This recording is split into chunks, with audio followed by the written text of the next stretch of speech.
Today is October 27th, 2022. I'd like to welcome you to our council meeting. In the interest of time efficiency and ensuring that everyone who wishes to address the council is given the opportunity to do so, the following will apply to all comments made by the public.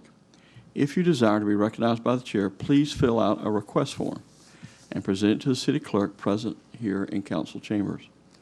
Each speaker shall be allotted 3 minutes to address the council, unless such time is extended by the mayor or by questions from council. Groups shall designate a spokesperson to avoid repetition of comments. Every effort will be made to avoid interrupting speakers. Thank you for participating in your city government. We ask that you please silence all electronic devices. With that, I call this council meeting to order. Could we all please stand for the invocation? After the invocation, we'll have our Pledge of Allegiance. I'd like to welcome Pastor Kathy Thacker, pastor of the First United Methodist Church, to come and lead us in our invocation. Thank you, Mayor. Let's pray. Good and gracious God, we thank you for this day and for this opportunity to be together to address the business of the beautiful city of St. Cloud. We thank you for each and every person here today and for all the preparation for this time together. We are blessed with so much growth in our community, but we know that growth, with it comes more responsibility and demands for services. We thank you for the excellent departments in our city: emergency management, fire, personnel, planning, and services. We thank you for our mayor, Nathan Blackwell, commissioners Dave Askew, Keith Trace, and Colby Urban, our city assistant city manager Dave Tomek, and city attorney Dan Manzares. Tonight we ask for your wisdom and guidance. May we make wise decisions today for economic development, financial stability, services, and for the benefits of our city. We pray today for victims of domestic violence. Thank you for those who support and bring awareness to these issues. And we thank you tonight for Dave Askew and Keith Trace for their faithful service over the years. Help us to work together tonight to keep the lines of communication open and provide a safe and healthy environment and to plan for our future generations. In Jesus' name we pray. Amen. Amen. Thank you, Pastor Thacker. Mr. Askew, how about leading us in our pledge? Sure.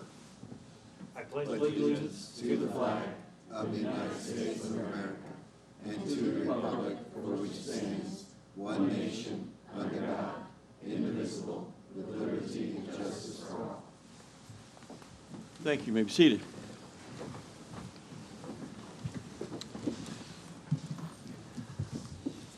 Mr. Tomek, it's good to see you here tonight. Do we have any updates to our agenda, any changes? Thank you very much.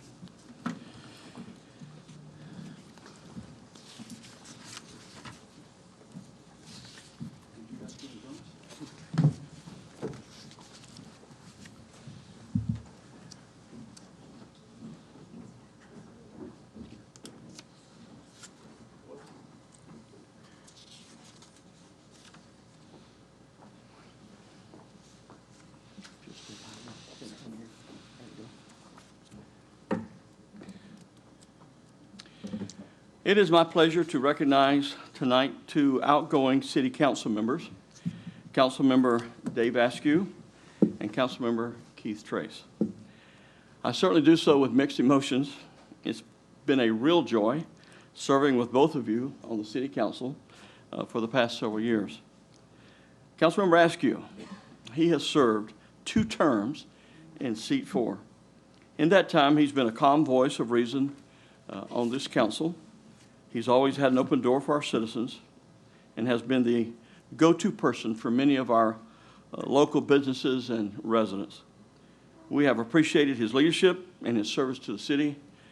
Dave, we appreciate you, and we will miss you on this council, but we know that you'll continue to be a very active part of our community, and as a small token of our appreciation for your service, we just want to recognize you. Councilmember Trace has served a 4-year term in seat 5. He has decided that he's had enough and he's not going to serve on the council any longer. But in all seriousness, Keith, this council, and myself and the citizens that you represent have benefited from your wisdom, your analytical mind, your willingness to dig deep, to ask a lot of questions, and to truly understand the issues that are facing us. I promise you, we will miss you up here. And we look forward to seeing all the other great things that I'm confident you will accomplish. And so, in recognition of your service, we'd like to give you just a small memento of this time. And we'd like to thank both of you for your service to the council and to the citizens of St. Cloud. I would like to remind you that in 2 years there will be a vacancy for the mayor's seat. And I think both of you will be qualified to run at that time. So I hope that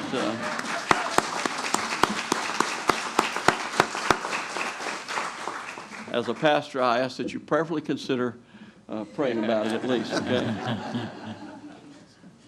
sit back here. I'd like to get a picture with you guys. There we go.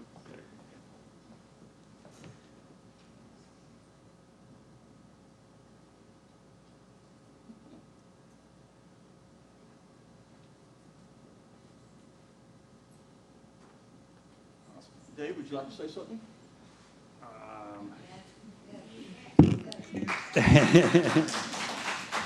I really don't have a speech, but I really couldn't do it without really the staff. They're the ones that help guide you. Really, most of the ideas and stuff that come up here are come from our citizens want different things. They want different changes.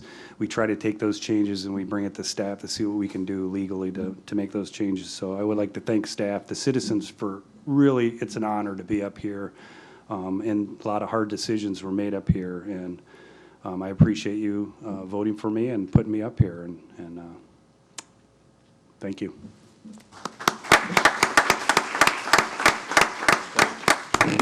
Thank you. It's been an honor and a pleasure to serve the citizens of St. Cloud for the past 4 years. It's a great city. Lived here most of my life, and really appreciate the friendships that we've built as the council, as staff, with residents. Really just thanking staff for all you do day in and day out. The unsung heroes. We got to see a little bit of it during the storm of people showing appreciation for all of that, but it's every day, day in and day out, what you guys do. Really appreciate the citizens for putting me in this place. I mean, it's a great honor to serve your community in this way. And then just want to, when I started this, my grandfather passed away right before getting sworn in, and I dedicated this to him, and I hope I made him proud over the past 4 years. So, thank you.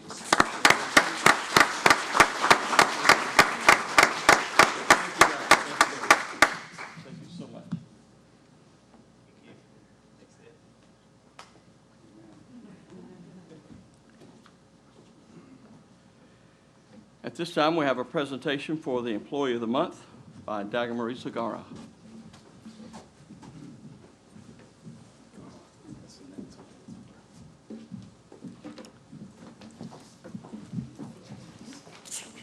You got it? Good evening, everyone. I would like to ask Abraham Fogo if he can step forward this evening.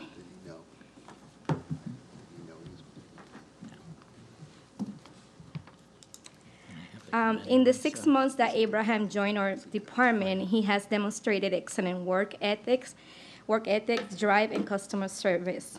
Abraham has earned the respect of his colleagues, management, and citizens. In the short time that he has been in our department, Abraham has demonstrated full understanding of the department's goals and objectives by performing his duties with excellency and passion. In a moment when the zoning division only had 2 staff members and no zoning manager, as the only zoning senior planner, Abraham more than 2 weeks performed the duties of 2 positions by reviewing all zoning permits, commercial and residential, averaging on more than 30 reviews per day, while managing over 25 plan development cases. During this time, he also trained the long-range senior planner, planning tech, and zoning tech to review zoning permits, and was support to the associate planner. Due to his dedication, hard work, commitment, and leadership, Abraham managed to facilitate approvals within the required time frame of 10 days for approval of permits, and in less than 3 months with the city, he has been promoted from senior planner to principal planner. Abraham's attitude, cooperation, leadership, and excellent spirit embraces the high quality of service that our citizens deserve and inspire each of us in the Community Development Department to be the best we can be. And we are very proud to have Abraham in our team. Congratulations.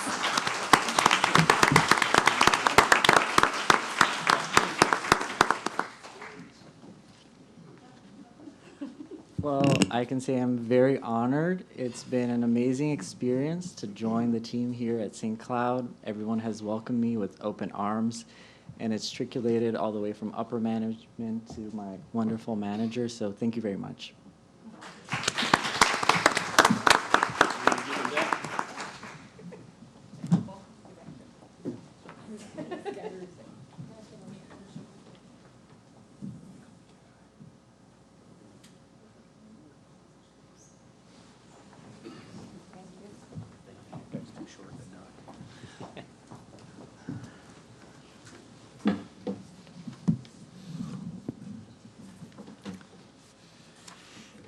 At this time, we have a presentation of Team Recognition of the Month by Joshua Johnson.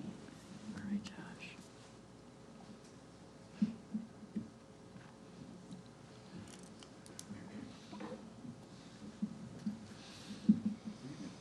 Good evening.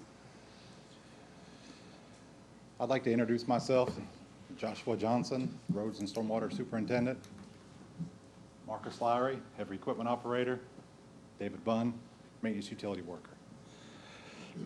While in the subdivision of Deer Creek checking on some jobs, they noticed a husband and wife having car troubles.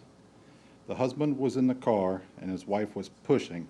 Marcus and David both jumped into action out of the truck and helped the wife push the car into a driveway.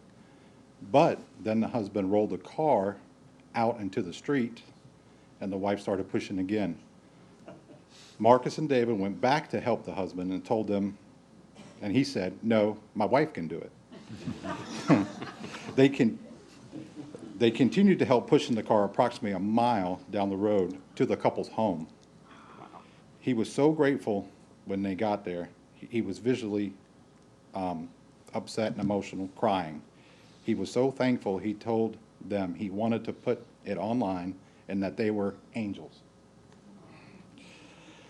He told us he was going through hard times and didn't know how he was going to get his car fixed. The couple were very appreciative and thanked him several times.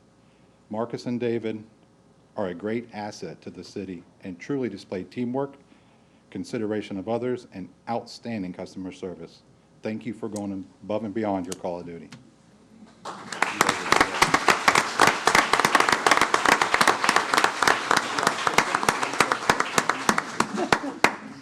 You sure? Don't run off. You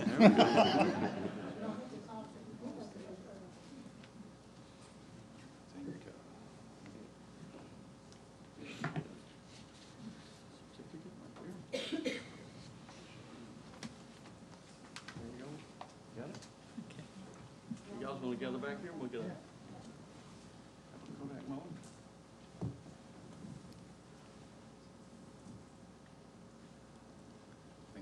Thank you, gentlemen.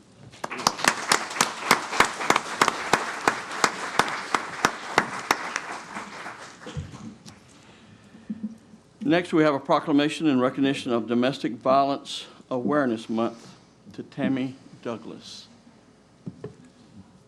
And looks like her team.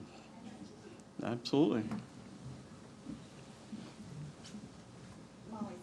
Yeah, that's wise.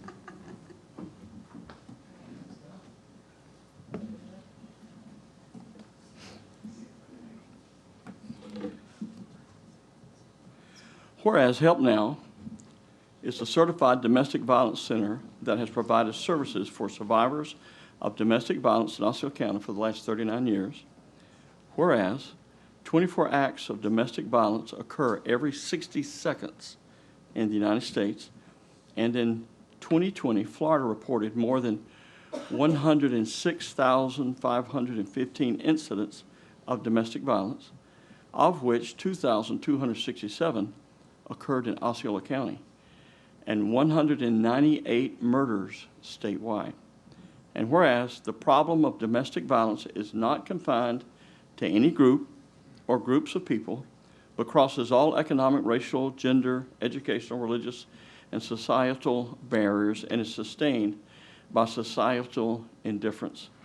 And whereas we encourage domestic violence survivors and their families to seek assistance from appropriate victims of domestic violence services in the City of St. Cloud Police Department, and whereas Domestic Violence Awareness Month provides an excellent opportunity for citizens to learn more about preventing domestic violence and to show support for the numerous organizations and individuals who provide critical advocacy services and assistance to victims. And whereas the efforts of Help Now of Osceola and the Osceola County Domestic Violence Task Force and its supporting community members' organizations is combating domestic violence is duly recognized, and whereas the City of St. Cloud is committed to restoring the right to freedom from fear in our home and freedom from fear in our community, and now, therefore, I, Nathan Blackwell, Mayor of the City of St. Cloud, do hereby proclaim October 2022 as National Domestic Violence Awareness Month. And we call upon all the citizens of our community to join us in working towards the elimination of personal and institutional violence against all persons. Okay, you represent that group, so why don't you present the certificate?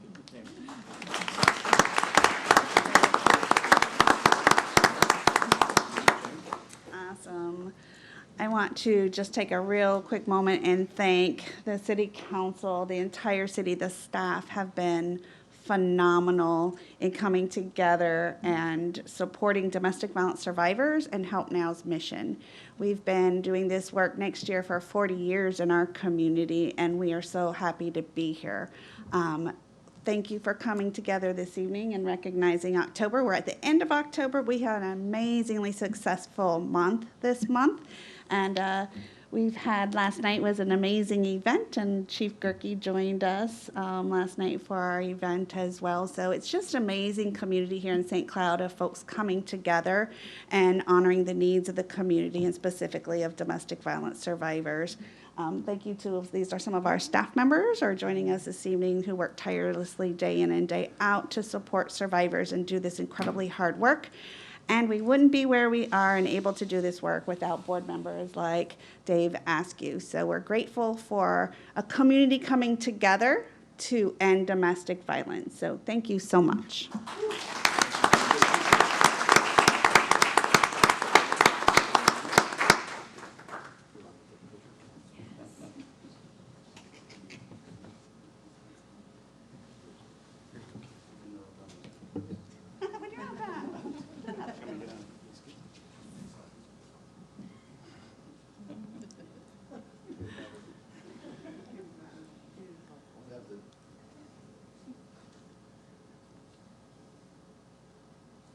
Thank you. Thank you. Thank you very much. Thank you so much. And illustrious purple tie for domestic violence.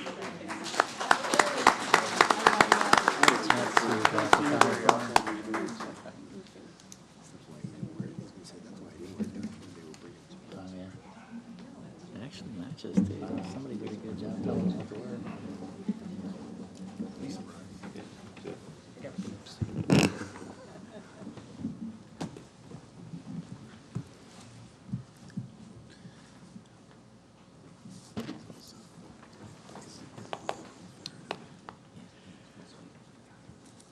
At this time, we have a presentation by Chris Carmody regarding the work of our city lobbyists. Chris, it's good to have you here.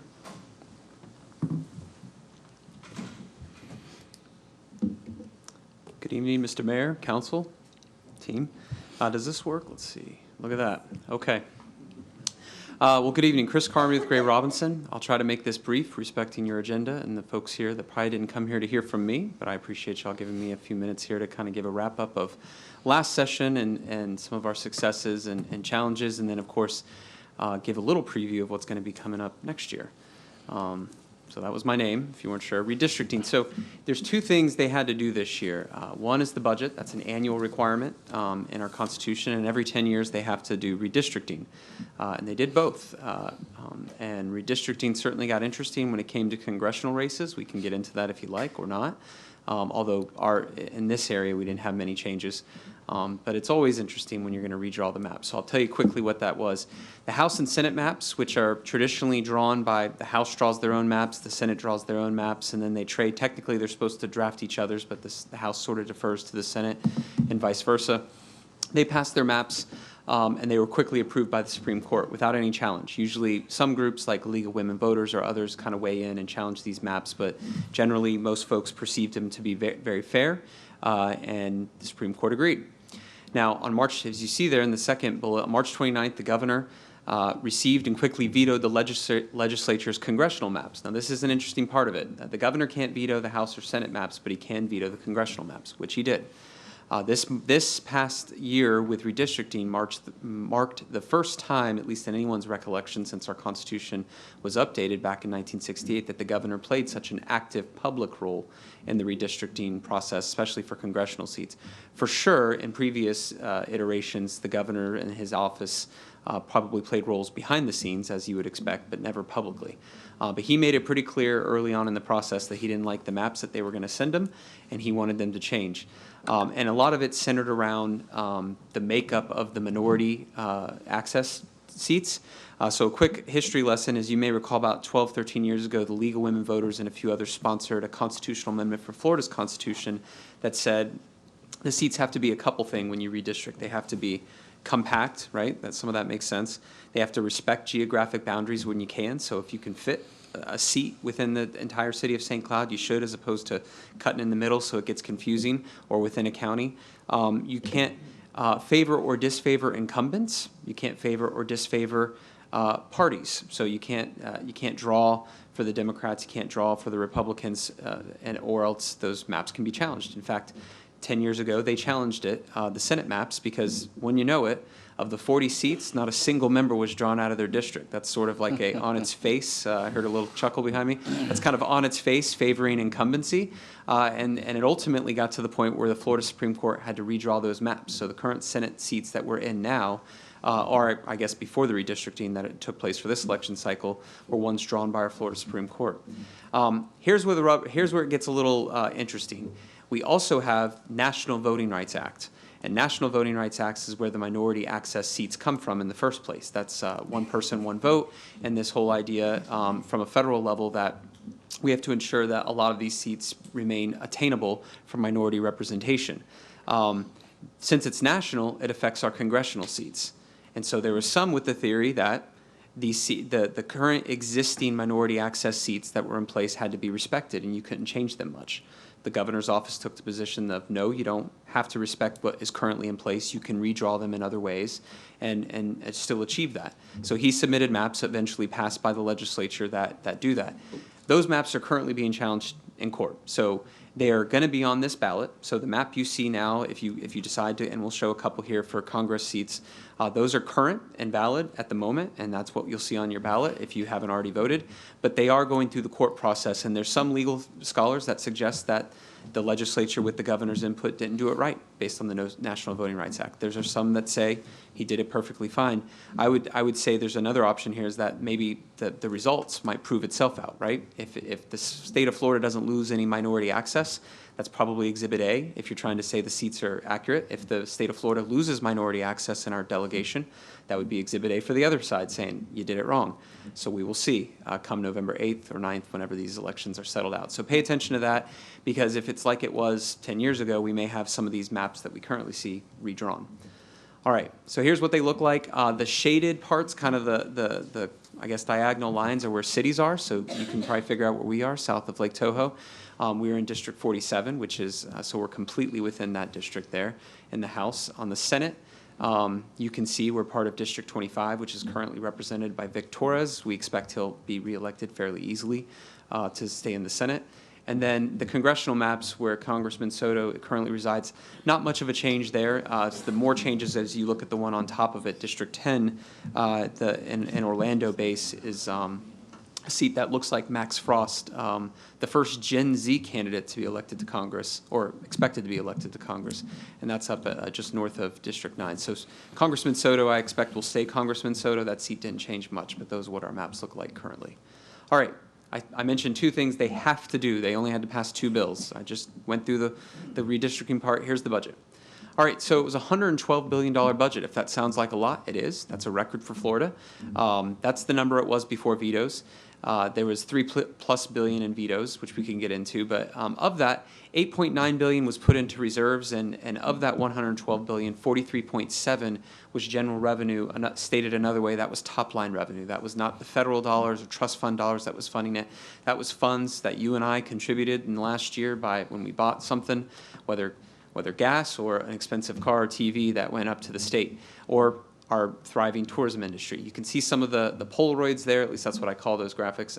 Health and Human Services, $48.9 billion, no surprise there. State our size, we have a lot of folks on Medicaid, and we have a lot of funding in our healthcare. $25.7 billion for education, that includes K-12 and our universities and state college system. $6.9 billion for criminal justice, $16.5 billion for transportation and economic development, important to the city. That includes fully funding the road fund. So the 5-year plan that FDOT has in place will be fully funded.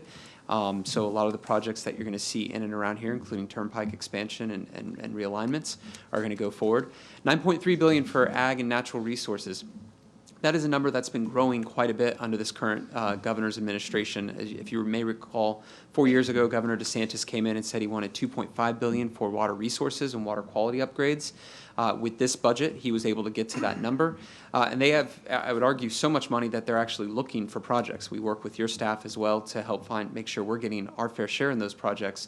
But they are looking for stuff that's septic to sewer, think of that, spring shed cleanup, water quality, resiliency. We just had a giant storm come through in many parts of our state, and we saw where resiliency and flooding is a concern. There's a lot of money there. And they also had a $1 billion inflation fund that at one time that was named BIDEN fund. I'll let you guys read what that is, and it was a little poking fun of maybe our president on inflation.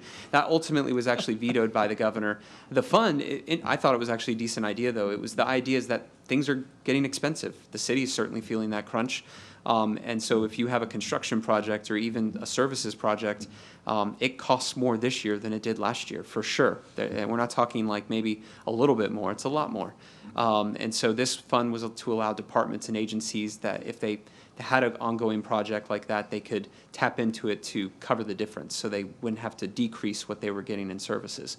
That was ultimately vetoed, though, as part of the $3+ billion vetoes. And we'll talk a little bit about those vetoes. There's a pie chart, if you like it, to understand maybe where that all is going. You can see almost 50% of the budget is health and human services.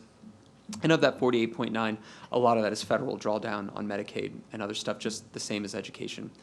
All right, and where did all this money come from? Some of it's obvious, right? Our tourism industry, a lot of our industries have bounced back fairly strong after the pandemic, but some of it's federal dollars. CARES and ARPA, we still had quite a bit in reserves that we hadn't spent the year before. We had massive increase in sales tax collections.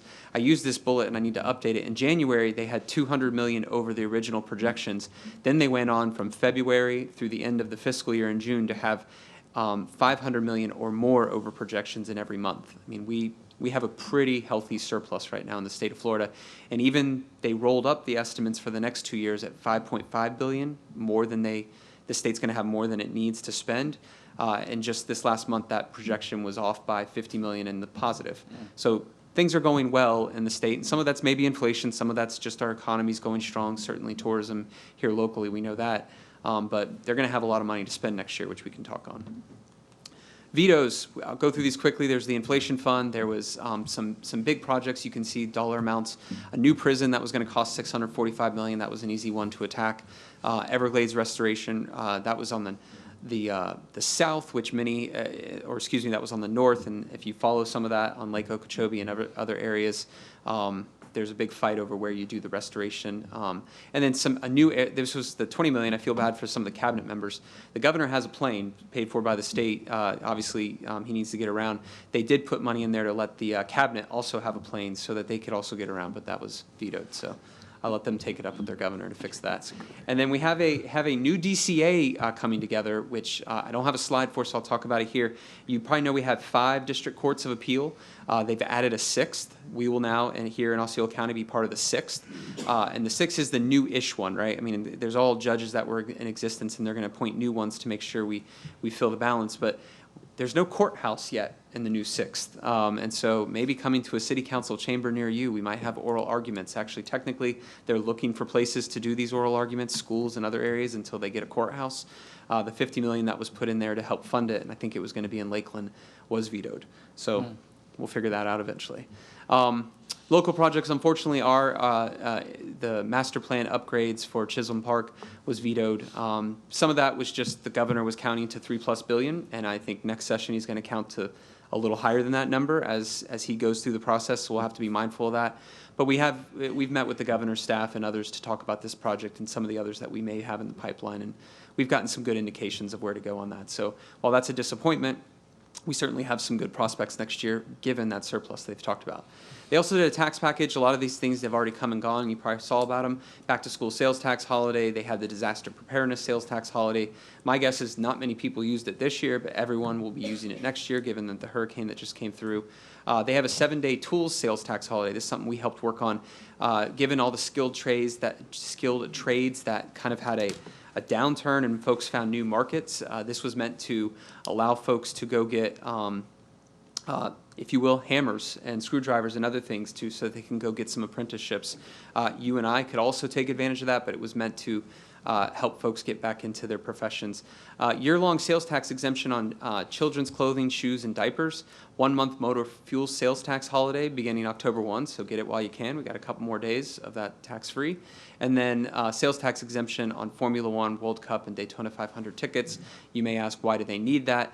A lot of these big events, part of the draw is if they don't have to charge taxes, they can better maximize the tickets and the revenue to help draw in better acts, especially World Cup and Formula One, which Formula One was a big economic driver in South Florida this past year. So that's why they do this. Local government issues. It was actually not a bad year for local government. I don't think I'm telling anything that you don't know. The legislature rarely misses an opportunity to pass something about that preempts a power that we have. But this year, some of the bad ones either were vetoed or didn't pass. That first one on the left, preemption bills, there was 2 that were in play. There was a business compensation and then a business impact statement. The business compensation is what was passed. This was the one that said if you pass an ordinance that would reduce a company's profits and they can prove it by 15% or greater and they can show 3 years of those profits, they could sue and get that money back, and there was a mechanism. And, you know, on paper that sounds fair, right, if you did something, but a lot of this was driven by some of the closing times for bars down in South Florida where they went from 5 to 2 a.m. That had a massive impact on some of those businesses. There's been some other ordinances, but I bet if I polled the audience behind me and y'all, I bet there hasn't been anything in the last 10 years that you've passed that probably impacted people's profits by 15%. And so some folks thought this was a legislation looking for a problem. Interestingly, the governor vetoed it, and a lot of folks asked why. Some intrepid reporters found some pretty good emails to help connect the dots, and it would seem that at some point in session, the governor's office asked that the legislators create an exemption for ordinances regarding pet shops. As you may know, across the state, there's been a push to get rid of what they call puppy mills or pet shops where, I guess for lack of better terms, puppies or cats or others are just raised to be sold in these shops. If you took away the right to have a pet shop and you have a pet shop in this city or county, well, guess what? That would definitely impact their profits by 15% or more. The governor didn't like that those groups could do that, and he asked them to make an exemption that you could remove those pet companies from your cities or counties if you wanted to. The legislature didn't take that, and that's likely what led to this veto. Do we know for a fact? Of course not. That wasn't in his veto letter, but certainly you can connect some dots there. So interesting. Here's what I put the second bullet up. business impact statements. This did not pass, but it was a pet project of, no pun intended on that, of the incoming Senate President Kathleen Passidomo out of Naples, Florida. She wanted that passed. She ultimately didn't get her way. The other bill got through. And this is one that would require cities and counties to pass business impact statements if you're going to do anything that would affect businesses. That's pretty broad. There's probably a lot that you do that impacts business from an ordinance level, even if it's minimal. And so you would have to submit a business impact statement if that was to pass and be signed. That bill is going to be back. The part that probably weighed it down is it created an entire provision by which a company could sue and the ordinance would be tabled for a certain period of time until the city or the county could then respond and come back. Point being is there was a lot of ping pong in that legislation. I think that weighed it down because it didn't make a lot of sense, but they will probably clean that up. Pay attention to that. You probably heard sovereign immunity, I'll move through these quickly, was on the table this past session, and that's, if you're not familiar, that's those tort caps that we have for cities and counties and other government entities that if you get sued in tort, there's only so much that you have to pay unless the state approves a claim bill. There's talk of raising it to $1 million. That kind of didn't sit well with a lot of folks. What I expect will happen next year if it comes back, and I think it will come back, is that they'll meet in the middle and they'll have an inflation adjustment, if you will, from 10 years ago when they last passed it, and probably raise the caps up to $400,000 or $500,000, which, in speaking to the folks like Pidgeot, PRM, the Florida Leagues Fund, they all think that's an appropriate increase. If they're going to have an increase, that would probably fit. So that may be coming back. And then there was another one that was going to be local government financial disclosures. That's what it sounds like. They were going to require the same disclosures of city council members like yourself that the legislatures have, which is a almost full disclosure of your assets, so to speak. So that didn't pass, but I think that one will be back next year. Tree trimming, they tweaked this law because they found people were taking advantage of the language and taking down a lot of trees that governments would have otherwise thought didn't need to be taken down. So now they changed some of the language on that. Public notices, you don't have to publish in your daily paper anymore going forward as long as it's somewhere available online. They have the rules on that. I would just say the Miami Herald might have got sideways with the wrong people in leadership in this bill that was sort of peeled off last year, got fully peeled off this year, and that was signed by the governor. Smoking in public places, we can now, the city that is, can now ban smoking in public parks or beaches. I know we don't have any beaches here. I guess technically we do at Lake Toho, so we'll take that. But give the cigar lobby credit. They got an exemption there, so if you have a cigar, you can smoke that in a public place, a park if you will, but nothing else. And then House Bill 777, local tax referendum requirements.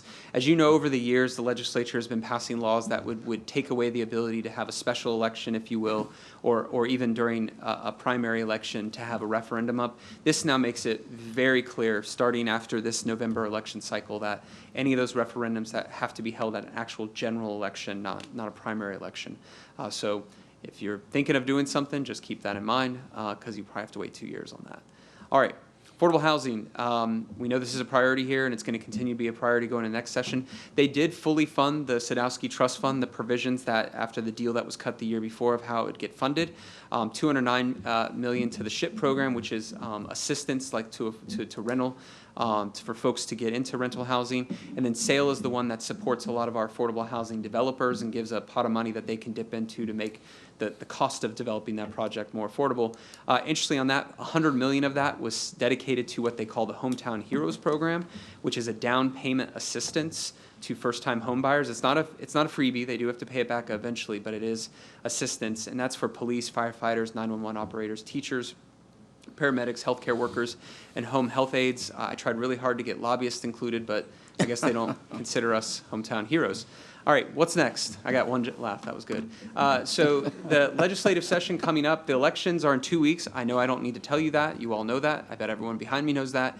After that, they'll have the organizational session on November 21st and 22nd. Yes, that is the week of Thanksgiving. It's always 2 weeks after, but that was when they had to fit it in. And what that is what it sounds like. They organize. The members show up. They elect their speaker and their president in their various chambers. They might hear from the governor, and then they go home. Especially because it's Thanksgiving week, that is going to be a very quick process with fanfare and pomp and circumstance, but probably not much else.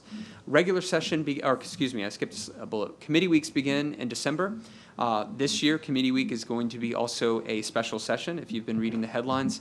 I've heard so many issues being included in that special session. The only ones that have publicly been announced, though, is property taxes to help folks from Southwest Florida, and then property insurance has, while not specifically said for sure by the governor, I keep hearing that one's definitely going to be in. And then there's a whole host of other issues.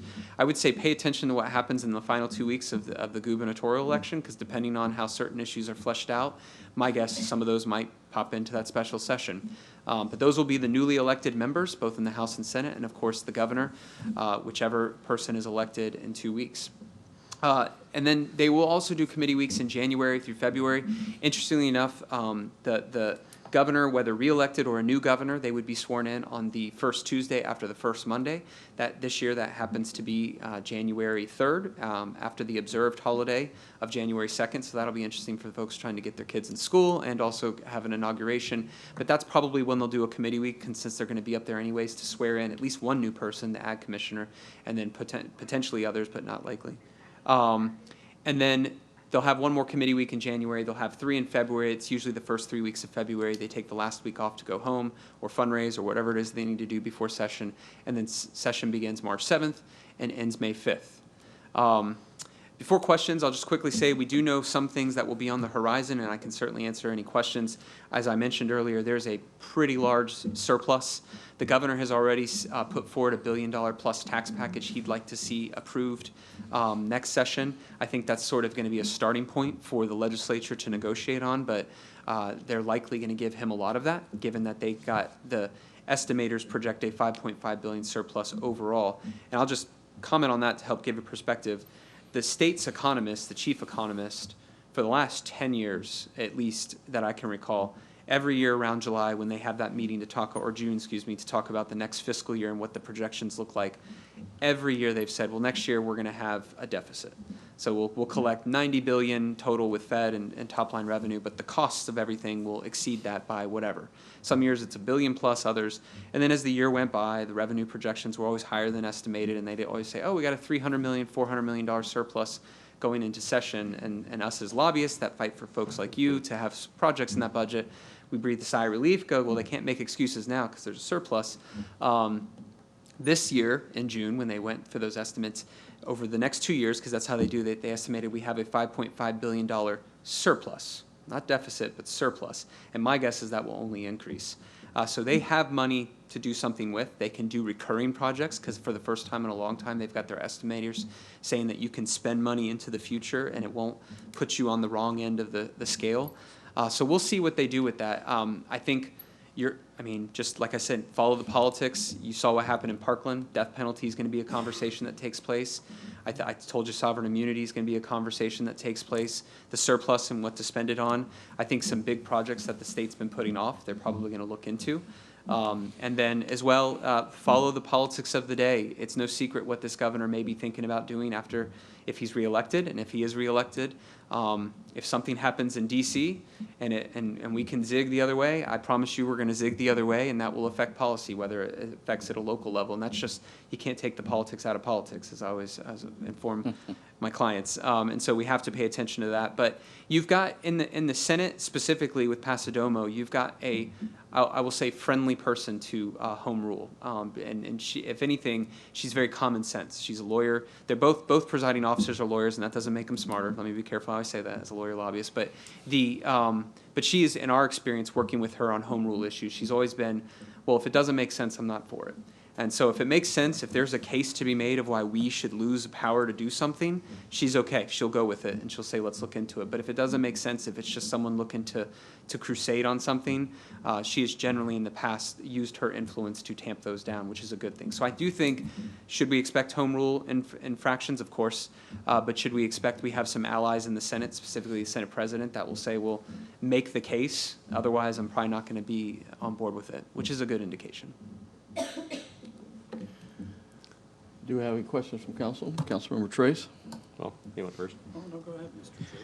I saw you going first. All right, perfect. It's great to be in free Florida. It is. Do we know what the priorities will be of the new Senate president and speaker, like for us to help push for certain things? Yes. In fact, in rooms with them, both fundraisers, which you know is usually smaller rooms, or in a bigger audience, And whichever the audience there in front, I've heard them both speak very specifically, and they lead with affordable housing. And so we should probably be prepared for that on a couple fronts. I think they're willing to put their money where their mouth is, but they also don't think funding is the absolute answer to this. So they're not just going to just dump $1 billion on it, but they will probably put more funding towards it to help jumpstart. But they also are going to look at zoning and other issues, right? They're going to there's some, and I apologize because I don't know all the city's record on affordable housing and what our positions are and projects coming through, but, you know, there's some cities and counties across the state that have a reputation that it's, you know, no, because they don't want some of these projects in their backyard, right? The NIMBY vibe that you get when local citizens come in and say, love affordable housing, just not next to my neighborhood, if that's okay. And so I think you're going to see the legislature, both Speaker Renner and President Pasadomo, push for some policies that make it a little harder for local governments to say no as long as certain boxes are checked off with these projects. I think you're going to see an emphasis on them that if a developer is going to take incentives to create affordable housing, that it's a true representation. So it's not just a certain segment of a certain, you know, above poverty line threshold, but it's meant to have everyone in that project. You know, you hear the old New York that they say work the 80-20 splits, right? Where it's 20 has to be affordable, the other 80 can be whatever market rate is. I think you're going to see some emphasis of if you do projects like that, which means you have your doctors and lawyers in the same building as your teachers, you know, and nurses, I could see some momentum there. Now, how you do that? They're trying to figure out. I can speak anecdotally. One of the presiding officers asked for some input from one of my clients that does commercial development in the 50 states of what do they seem work. They're looking for solutions. So if we think we have solutions, we should certainly submit them or get with our legislative delegation to share that, but that's certainly going to be a priority. Good. We've had flooding in a couple areas after the storm. Will there be specific bills we can get in or specific funding requests for fixes for some of those? Because there's a couple of them that aren't a simple or quick or easy fix. Yes, is the short answer. The governor, the presiding officers, as I mentioned, Pasadomo's from Naples, so she has seen firsthand some of the destruction of this Hurricane Ian, and is recognizes that it went up the state as well. The mass of the destruction was obviously Southwest Florida, but we've been having issues all across the state. I expect there will be either a fund created that cities like ours can tap into, or a favorable environment for appropriation projects. And I will encourage staff and yourselves to both bring us the projects to seek, but then also be ready to pivot if we see movement towards just a giant fund that then we can go through DEP or whatever the appropriate agency apply through. Okay, because that was the next question of what are the steps for that? And then the last one, you said that the Turnpike got their 5-year plan, or DOT got their 5-year plan fully funded. That includes the Turnpike. Is there any chance we can get our portion of the Turnpike accelerated? We can certainly ask. And some of that is, the short answer is maybe. I want to set expectations appropriately. Do they have some flexibility? Of course. The 5-year plan, it's planned. It's not set in stone. And so if we can make the case of why ours needs to be moving forward sooner, we should. I'd want to involve our legislative delegation and try to find some advocates there. As you know, the current secretary is Jared Perdue, who came from our district, so he's very familiar with the needs of our region and how St. Cloud and overall Osceola County is growing at a pretty fast clip, and we could use our portion accelerated. So there's a case to be made, and I think, I know you won't be making the trip. Maybe as a citizen you might be making the trip, but as we make our trips to Tallahassee, we should set some time with them to make the case of why they need to jumpstart that a little bit. Yeah, and if you need help from any of us to help the delegation help come up with that same idea, I think that would be great. All right, absolutely. Thanks, Chris. Every time you come up and stand up in front of us, you kind of give us an idea really what's going up in Tallahassee. I mean, we read the paper, but you come and kind of give us a story. I'm glad you're standing there and not a stand-up comedian, because I'm not sure you get enough jokes for that. But through the years I've been here, since you became our lobbyist, I believe that you are a true asset to our city. I mean, losing you would be a huge, I don't see that happening, but you really bring it. We ask for something, and you work your tail off trying to get it for us, and most of the time you do. So I really appreciate everything you've done for us, and since I've been in office, and I'd give you a round of applause if I could, but thank you. Okay. Maybe I should have gotten that hometown hero bill. No, no, I appreciate you saying that, Councilman, and it's a true honor to get to work with y'all. And, you know, I don't live too far from here, and I grew up in this community, so we know well the opportunities that this city has to grow and really become a force in this state, but it's not already a force. And so we appreciate the privilege to work with you. Thank you for saying that. Councilman Urban. Yes, thank you for your presentation. You touched a little bit on home rule and some of the sometimes the state likes to preempt local governments and take away our abilities to do things like that. Where do you see the state going in the next year or two for that? And just a little bit on what Councilmember Trace said, is there any way that we can expedite some of our transportation needs and our legislative priorities this year? Yes, so on the first question on preemption, tough to say. One of them for sure, that business impact statement, it's not so much a preemption, it's actually going to just give you more work to do. And we'll probably create a cottage industry of people who can specialize in business. Maybe I need to pivot, right? But some of those are tough to say. Like, you know, when we see some of those preemption bills filed, we kind of roll our eyes, right? And it's not because we disagree with the legislator who's filing it of what they're trying to achieve, but it's almost always from one incident. It's not a, you know, spread across the state problem, right? You know, problems that the legislature have fixed that the league or the association of counties didn't push back on is like, you know, permitting offices and developments, right? There was a problem across the state where, you know, a lot of the projects were getting lagged behind in building permit or building departments across the state, and some of it's because the staff wasn't caught up in time, you know, from the previous recession, and some of it's just policies, you know, allowed things to be slowed down, and so they acted, and generally it hasn't harmed. All the good actors were already moving quickly, and it wasn't a problem. But sometimes you see these bills, and you know, well, someone in some city somewhere did this, and ticked off their local legislator, and now they're going to file a bill and make everyone have to change the way they've done their business, even though of the 430 plus cities, maybe it's 2 that take advantage of this loophole in the rules that allow them to kind of take advantage of their constituents or developers or this or that.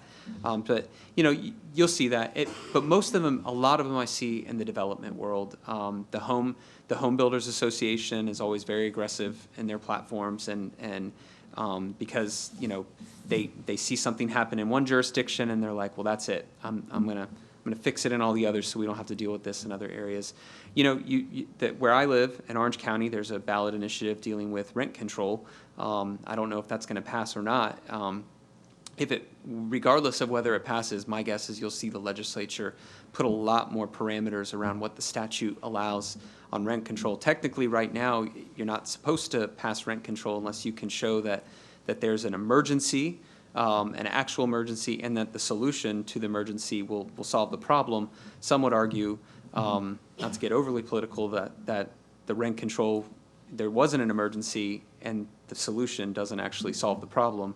But I think the legislature, regardless of whether that passes, is going to pass something around that to just discourage any other cities or counties to try and do something like that.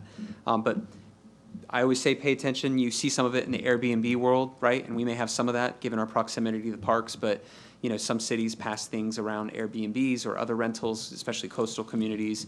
And if they just go a little too far, you know, the right people get together and say, well, that's not cool, and they go get a law passed that then punishes us, even though we have no issues with the Airbnbs, or maybe we do, I don't know. I don't mean to speak for the group here. But those kind of things happen. So the answer is I don't know, because I don't track every bad thing that happens across the state. You would probably know it through the League of Cities when they send out the reports and you hear things and you go, oh, that's going to be one. Because it's not hard to figure out.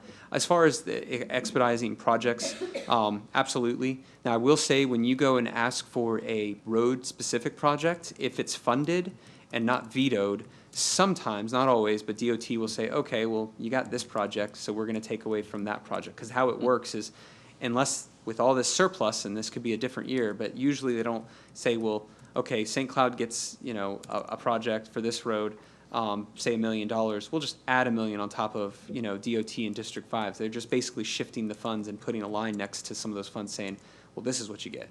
Now, that doesn't mean we shouldn't do it, because if we get it, that means that's happening right away and we don't have to wait 5 years or 10 years down the plan. But we do run the risk that they might say, okay, well, tell us tell us what you want to get rid of that's in the 5-year plan, or worse, if it gets vetoed, it'll come out of their budget, because that technically means their budget loses $1 million, and they will come in and say, and we're also, to make up for that $1 million, we're going to take it away from this. So then it's a double loss. We don't get anything, and we still lose something. So I always say that is, if we want to pitch those, we should, but we should also go meet with our secretary and others, Mr. Perdue, and say, let me tell you why we're jump-starting the process here. So before your staff tells you to cut this project or that, let me tell you why you shouldn't do that, because this one's important. And those are usually effective meetings, especially if we have a case of why ours needs to be jump-started as opposed to going through the plan. So Thank you. that was a long answer, I apologize, but wanted to be thorough. Well, thank you so much, Chris. We certainly appreciate all the work that you and your team has done. We're certainly disappointed that Chisholm Park got vetoed. We thought that was going to make it all the way through. And anything that you could do to help us find some funding somewhere, because that's one of our jewels that I believe with the implementation of our master plan will really benefit our residents. And so thank you for all you've done. It's good to have you here, and thank you for taking our calls when we call and answering them, and thank you for your service. Any and every time, and I'll work on my jokes, Council. Yeah. Any other questions, Mayor, team? Anything?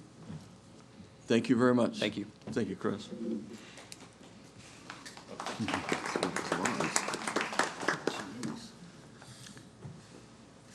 Chris, you're the first time I've had anybody applaud a lobbyist. You need to. Thank you. Thankfully, you didn't say attorney. Yeah. All right. You have something? Yes, before you get into your first action item. So, but we can wait. We can wait till then if you want. I was just going to comment on the fact that there's only 4 council members. Yes, sir. In front of the city council. So for anybody that's in the audience that has a final action item, the fact that Deputy Mayor Matheny is not present means that if there's a 2-2 vote tonight, then that is the same as a denial. So I just want to make sure you're aware of that. Thank you, Mr. Manzares. And then I think we missed the roll call.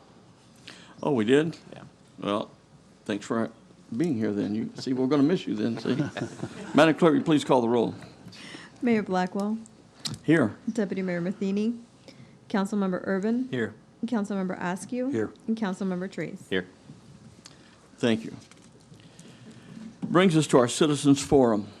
Any person who desires to comment on any item not on this agenda is provided this opportunity to address the city council. Each person is requested to complete a signing form to be provided to the presiding officer prior to or as soon as is practical thereafter the person addresses the council. When you come forward, please state your name and address for the record, and we will ask that you please limit your comments to 3 minutes. James Long.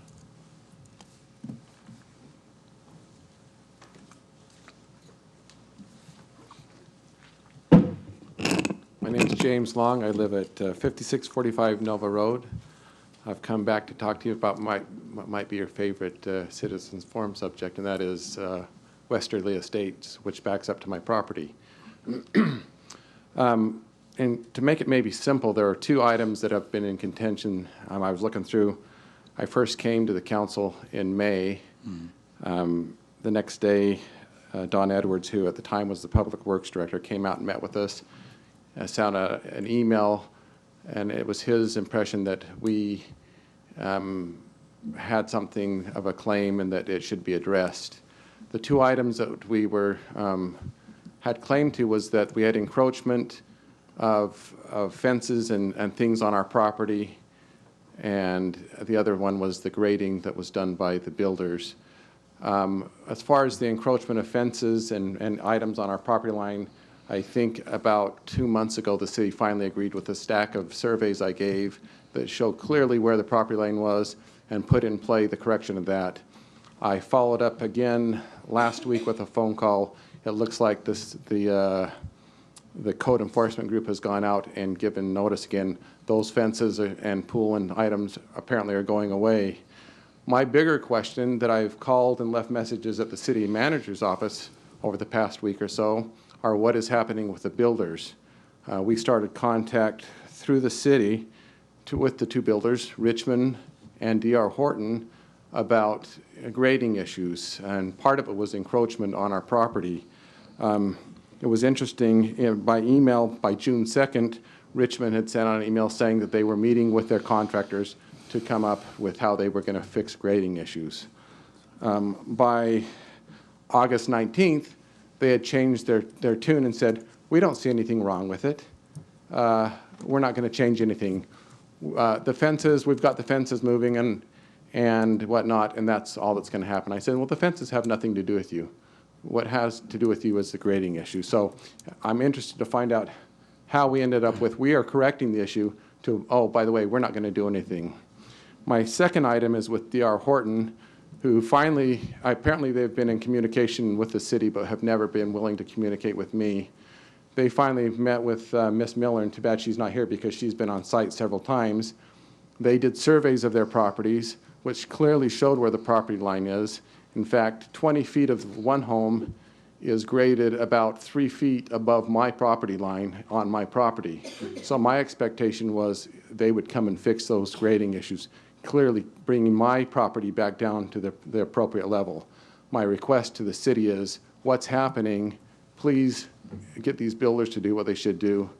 Obviously, they think they can do whatever and ignore us as citizens, but we're the ones that are being affected by poor workmanship, sloppy follow-through, and all the things that we've seen all along Nova Road. Thank you very much. Mr. Tomac, will you please make a note to follow up on that and make sure the appropriate staff Yes, follows sir. up and see if there's any, what we can do and should be doing as a city. And we'll get with Mr. Long on Monday. Thank you. Okay. Thank you.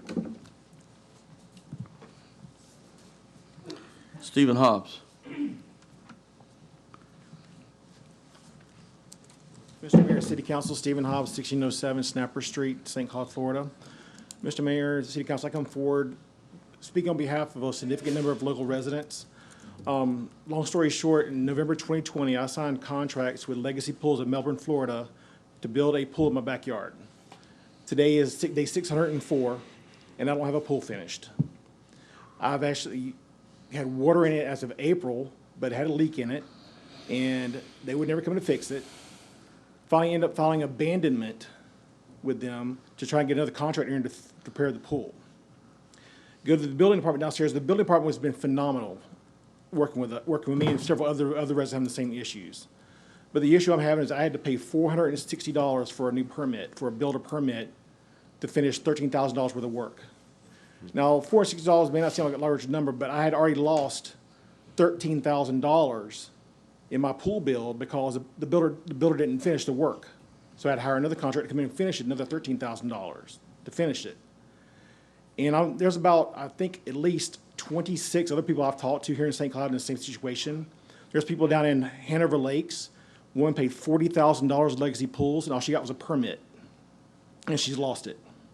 The builder is bankrupt in Chapter 11 with over 470 customers in Brevard County, Seminole County, Orange County, Osceola County. And the building departments over in Melbourne, Brevard County, and Rockledge have started waiving these fees for us to take the permits back over. And that's something I would hope that the city of St. Cloud would look into in assisting us, because, again, Legacy Pool paid the permits when they took the original permit out and paid for renewal when they had to renew it. But then I had to pay the $460 to get my permit to finish 3 months worth of work. And I just want to see if we could just follow along with Melbourne and Brevard County and see if we can do something about it as well. And also, the concern I brought with the building department downstairs was that Legacy still has the ability to pull permits in St. Cloud, which they did do in August when they filed bankruptcy. And they're taking money from people here in the community with no intention of finishing those pools. I've already talked to the police department. Police department won't get involved with it. But Brevard County, I will tell you, is investigating it, and there will be criminal charges against this builder. And I would hope that the council and the building department would find a way to not allow Legacy, because Legacy is still in business and still can pull permits here in the city. They can stop that from happening. And so other people like myself who've been robbed of a dream of ours by this company for being in construction for 2 years, and it's still not done. I'm still paying to get work done on it myself. And any assistance the city could provide us in getting those fees waived would be really much appreciated. Thank you. Thank you. Councilmember Trace? Thank you. Yeah, I was just literally talking to a friend 2 days ago that their neighbor's like looking in their backyard. Like you could see where a pool has been under construction for 2 years, and unfortunately, they paid all $60,000 up front, and it's just been sitting there as a hole in the ground for 2 years. So I feel for everyone that's dealing with that. Is that something we can look into? And also proactively maybe look at some of those permits that have been open for 2 years with some of these contractors, and then reach out to some of those residents to say, hey, let's figure out a program to help them at least get the permit back into their name or into a new contractor to go through. And then I'm sure there's legal issues with not allowing a contractor to pull permits if they have an active license or whatever, but I'm sure our city attorney could look into that. But yeah, I'm fine waiving the fees. The city already got its permit fee once for the pool. There's no sense in us charging 2 and 3 times for it. Again, we can look into it. We can do all that administratively. Okay, Councilmember Urban? Yeah, I was just going to say the same thing. If we could find a way to where they can't pull that particular company can't pull a permit here or hurt any other customers, that would be great. So will you get with our city attorney also make sure that whatever basis and things that we can do legally? Yeah, we'll look Discover. into it further. So first, I've heard about it. So. And so I would certainly be in I would support of support that. waiving those permit fees that they paid once to assist them. Would anyone else like to speak during the citizens forum?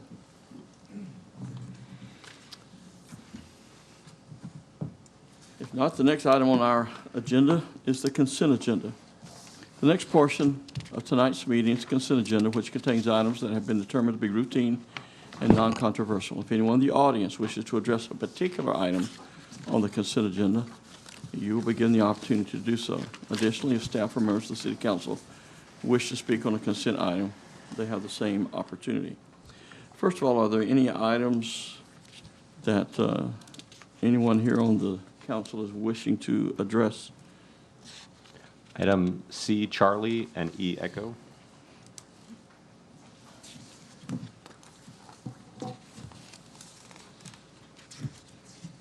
Anyone else?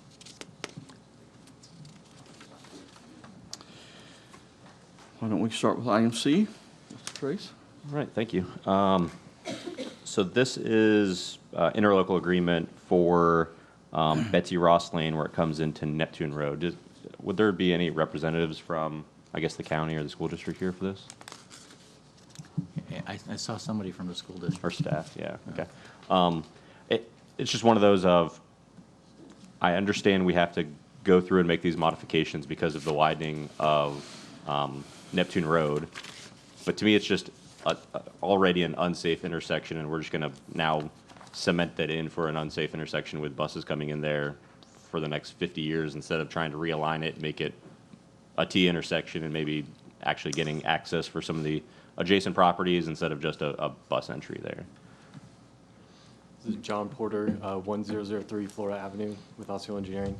The portion that I can speak to on this is associated with the parent loop at Neptune Elementary. So there's some portions of Betsy Ross Lane that are on the school district's property and some that are on the city's property. So when we went forward with site development plan to add the parent loop to try to take the traffic off Betsy Ross Lane, there's some platting issues that we had to get worked out and modifications to the interlocal agreement associated with that. So it's kind of bookkeeping there on that end to kind of set that up for construction. Okay. Yeah, the plans that were included with it were the pages from Neptune Road for the north end of Betsy Ross, not the south end. So that's where I imagine this was going. But is this something we can have staff look into with the county and the school district to try to figure out? I mean, we're using mobility fee funds to build this big turn lane for the bus loop, and then it's only going to be used for an hour a day kind of thing. It's like, seems like a waste instead of trying to figure out a different way to make that happen, maybe through that adjacent property when it develops or however we figure that out. Yeah, we'll look into it. Okay, thank you.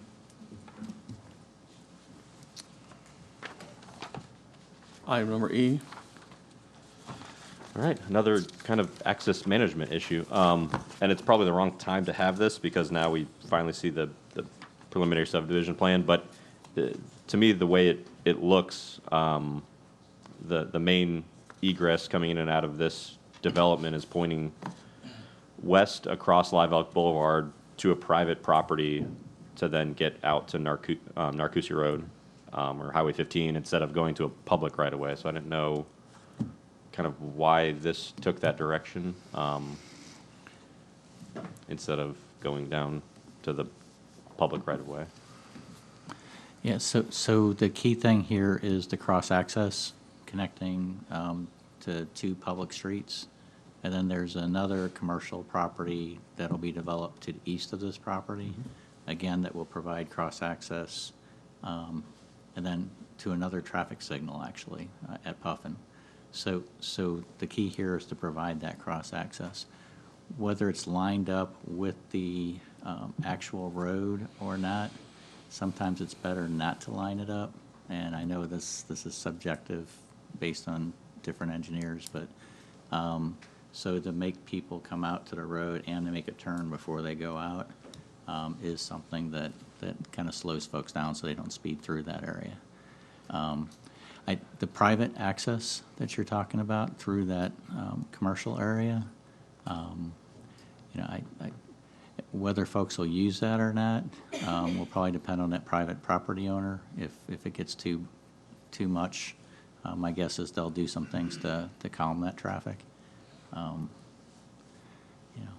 But where it lands on the public street, the fact that it's lining up actually will allow kind of more distribution of traffic, so that the location of where it is not as important as the fact that it is there. Yeah, just for me, traffic and water both find the lowest point and take the easiest approach. And when you line it up with someone else's private property, people are going to go across there. You so think they'll? It seems like we're doing a disservice to that property owner when they have businesses out front, that we're just directing not just this commercial development, now the one to the east of it, all the way through there as well. Right. So, just my 2 cents, but it's already baked, and I think they're already going through engineering plans, and they've cleared it and everything, so it's. You have anything else? Any other action on that? Nope. All right. Council, have any other issues? Would anyone in the audience like to speak to any of the items on this? Could I entertain a motion? Motion to approve? Motion to approve. We have a motion from Councilmember Askew for the adoption of the consent agenda. I'll give it a second. Madam Clerk, please call the roll. Councilmember Askew. Aye. Councilmember Trace. Aye. Deputy Mayor Matheny. Councilmember Urban. Aye. Mayor Blackwell. Aye. Motion carries 4-0.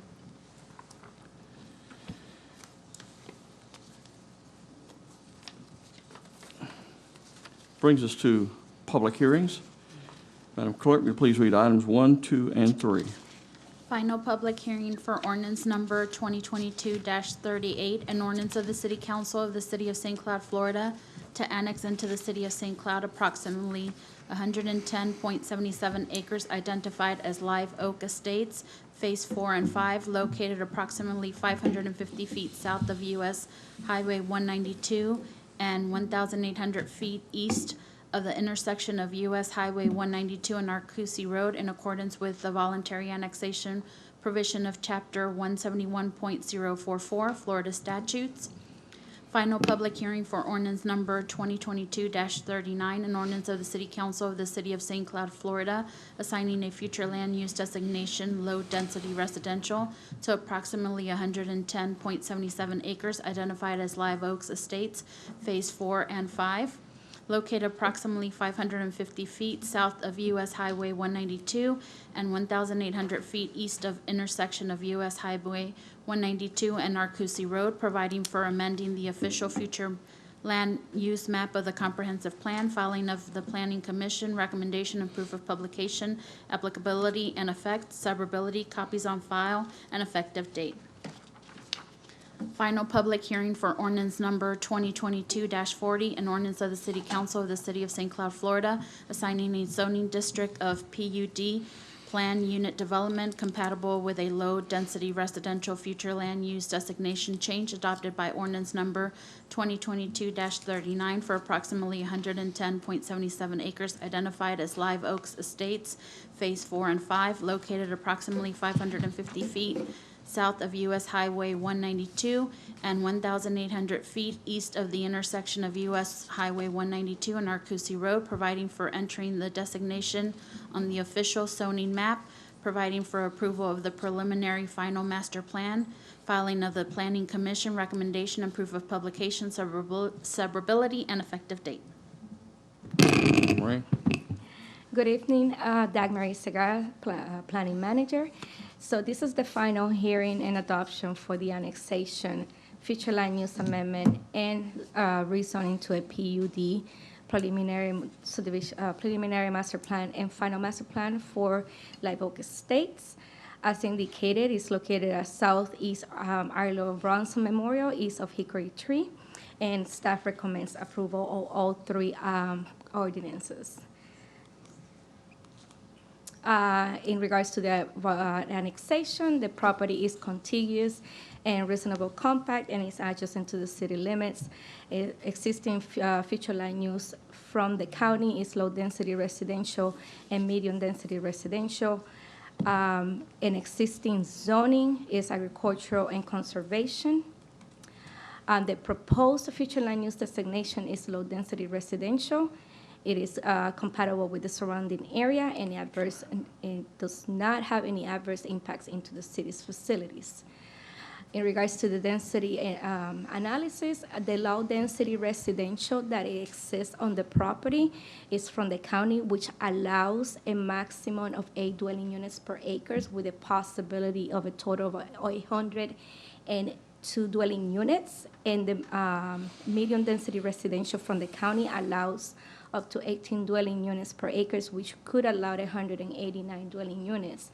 And this analysis is based on the total acreage of the property.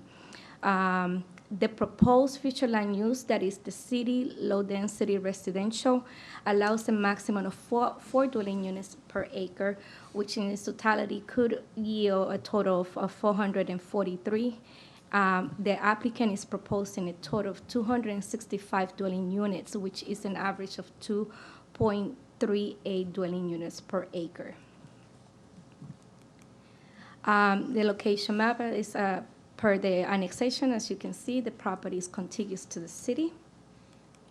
And here's the depiction of the future land use map and the zoning map, indicating that the compatibility has been met. And in the zoning, the total acreage, as I previously mentioned, is 110.77 acres, and the applicant is proposing a total of 264 dwelling units, which yields to a 2.38 dwelling units per acre. The applicant is proposing a total of 24.90% of open space, and we are, a part of our recommendation of approval is with a condition that the total preservation of trees is to be determined at the time of the preliminary subdivision plan.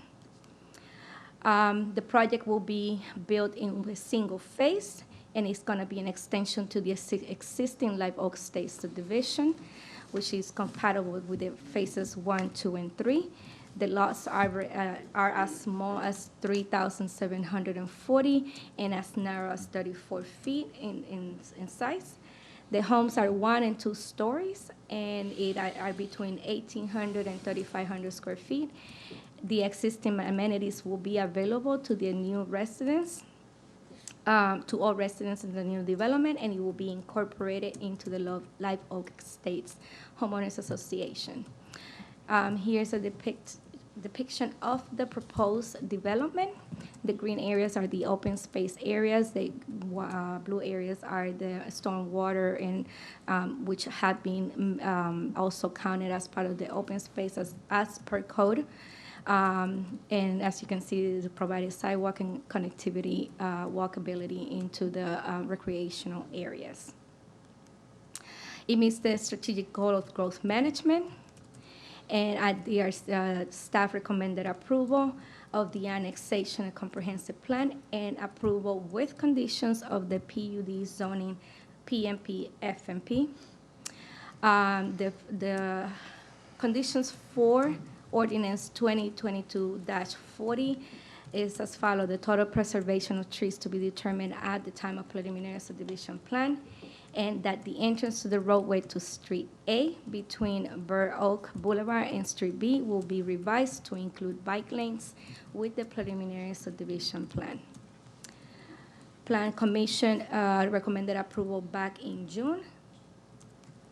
and it is requested of the City Council to approve the annexation of the comprehensive plan and approve with condition of the PUD.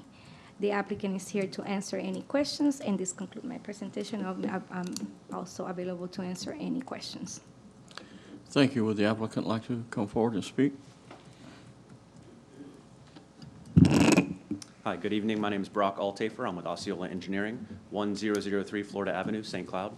I'm representing the applicant, and we are in agreement with staff's recommendations, and I'm available for any questions. Would anyone in the audience like to speak to this item? We'll take public comment. Angela Silva.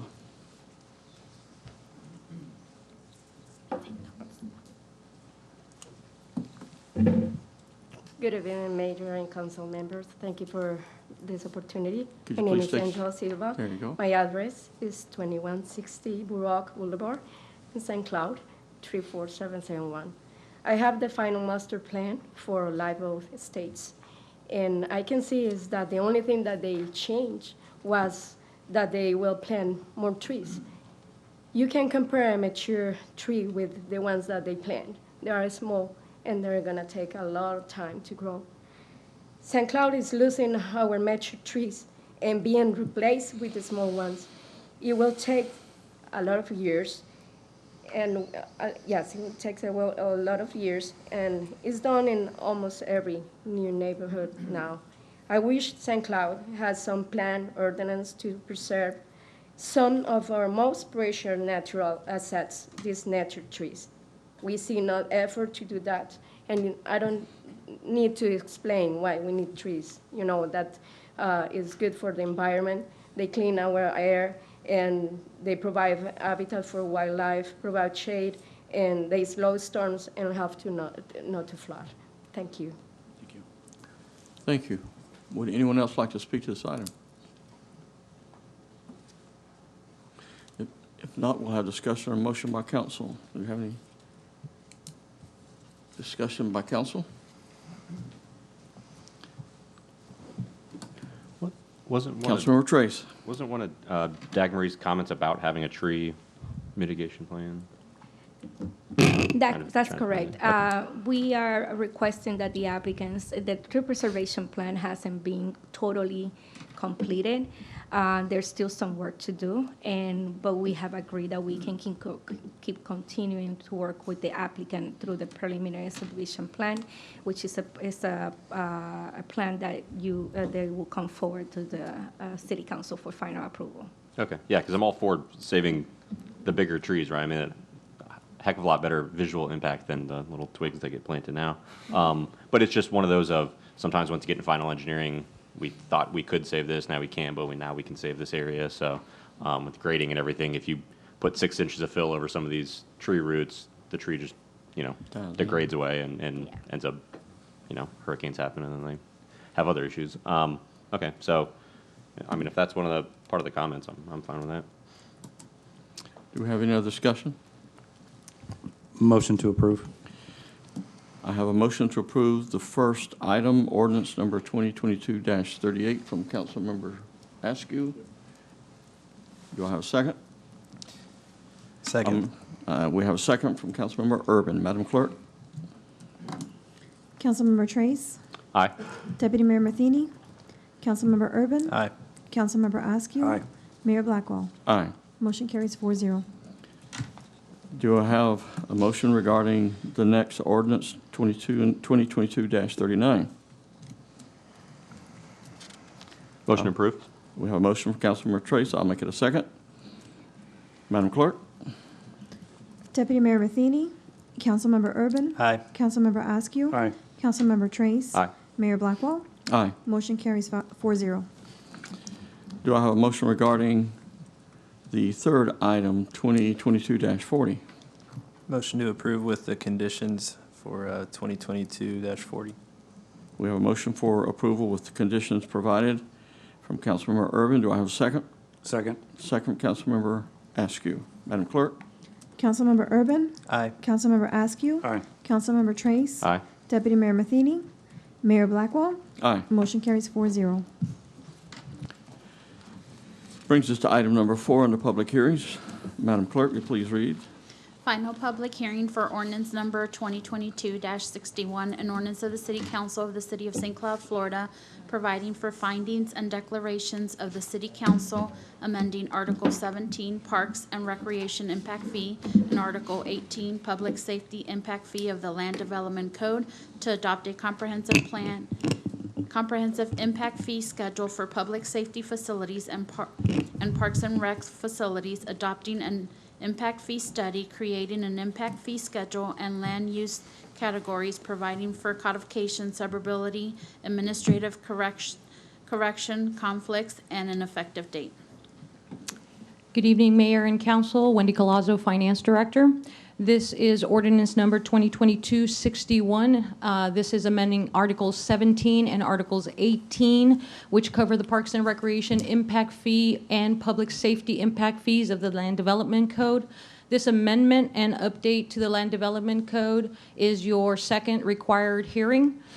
This will adopt a comprehensive impact fee schedule for the public safety facilities and also park and recreation facilities. This will adopt the 2022 impact fee study that was conducted and create an impact fee schedule and land use categories. To provide some background, the following and forward slides will give you an update of what has happened. On the basis of impact fee updates, the last fees conducted and updated for public safety and Parks and Recreation concurrently were done in 2018, January 1st for public safety and August of 2018 for Parks and Rec. An industry best practice is to be updated, these fees to be updated, for every 5 years. Then following that best practice, the City of St. Cloud contracted Raftillus Financial Consultants, who came into the city to review and update the impact fees for police, fire, and recreation. This study was, of course, based on the necessity of the city to provide the infrastructure to meet the demands of growth, and then, of course, based on specific data that's related to the city's characteristics and the needs for those services.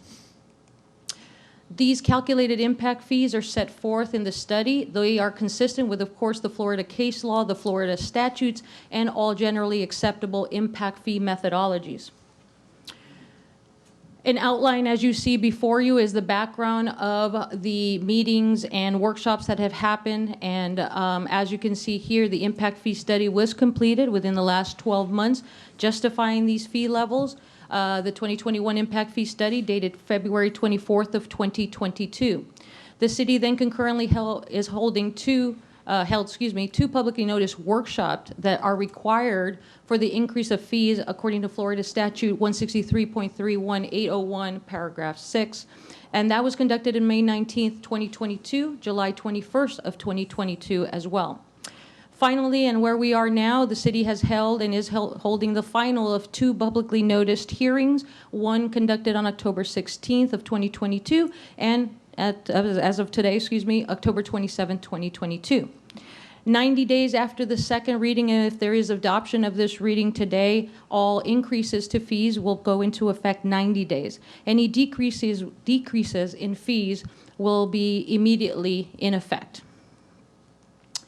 Again, background, your impact fees are one-time charges established to recover those costs happening from infrastructure and capital needs to accommodate the demands of growth. Impact fees do not fund replacement of any existing assets, or unless that original is removed from fixed assets and an excess capacity is made available for growth. Impact fees do not correct any deficiencies and level of service attributing to any existing development, and they do not fund operations and maintenance costs.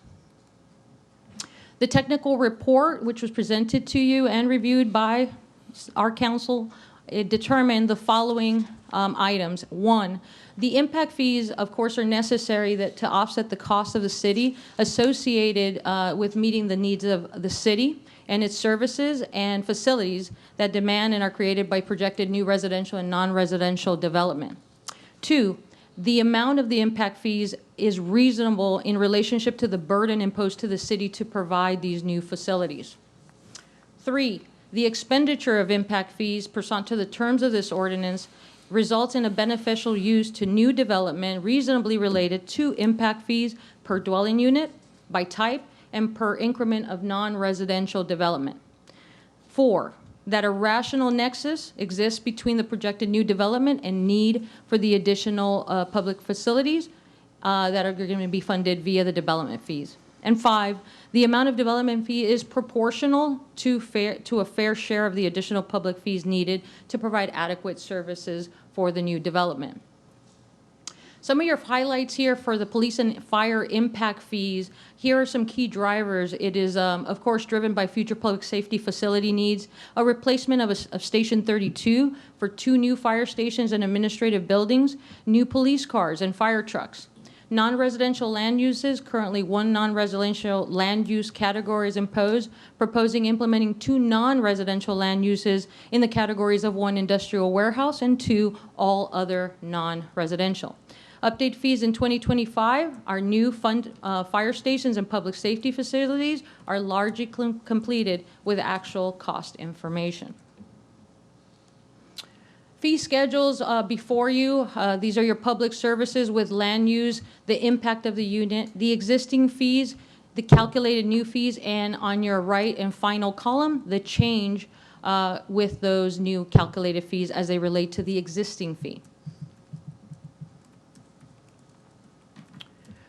A park and recreation impact fee, the highlights of it. There's an extensive capital improvement plan. Some of those involve community center and aquatic center, the lakefront water master plan projects, Chisholm Park master plan projects, and of course those projects identified in the city's 2020 master plan and the capital improvement plan from April of 2021. Parks and impact fees, these fees do not fund deferred maintenance and other corrective measures identified in the comp plan, and fees apply to residential land uses only. In front of you, represented to you graphically, is the existing and proposed impact fees per single family detached for the 3 types, police, fire, and parks and recreation. First column is your existing and current, the new calculated, and the change in those dollars. Water, sewer, and mobility impact fees, these are not included in this table because they are evaluated within a separate phase of the project. A local comparison of your impact fees is graphically depicted in front of you, demonstrating your St. Cloud existing impact fees and then the new St. Cloud calculated fees and how we lay. Impact fees amounts exclude water, wastewater, and schools again. The findings and final recommendations from the study is to adopt updated impact fees to maintain compliance with the Florida statute and the applicable case law. The proposed impact fees are designed to meet the precedents and the requirements set forth in the Florida statute. This is again section 163.31801 and using the recent and localized data. The city, second recommendation and finding, should adopt the financial fees as calculated to ensure adequate funding sources. They are in purpose to fund future service expansion projects needed to provide the identified level of service for new growth. Findings and recommendations number 3, the fees developed, these reflect recovery of identified costs that the city has. Of course, a discretion on how to phase in or otherwise adopt less than the fully calculated. However, recommendation is the adoption of fees less, the adoption of fees less than the fully calculated should be applied to land uses equally to maintain the calculations herein in correct proportion. Adopting fees less than the calculated rates would increase the reliance in the general fund and other revenue sources to meet the demands of the growth. In layman's terms, the fee should be adopted at 100%. Pursuant to Florida statute, again, 163.31801, the city must provide this notice no less than 90 days before the effective date of the ordinance or resolution imposing the increase or new or increase of the impact fees.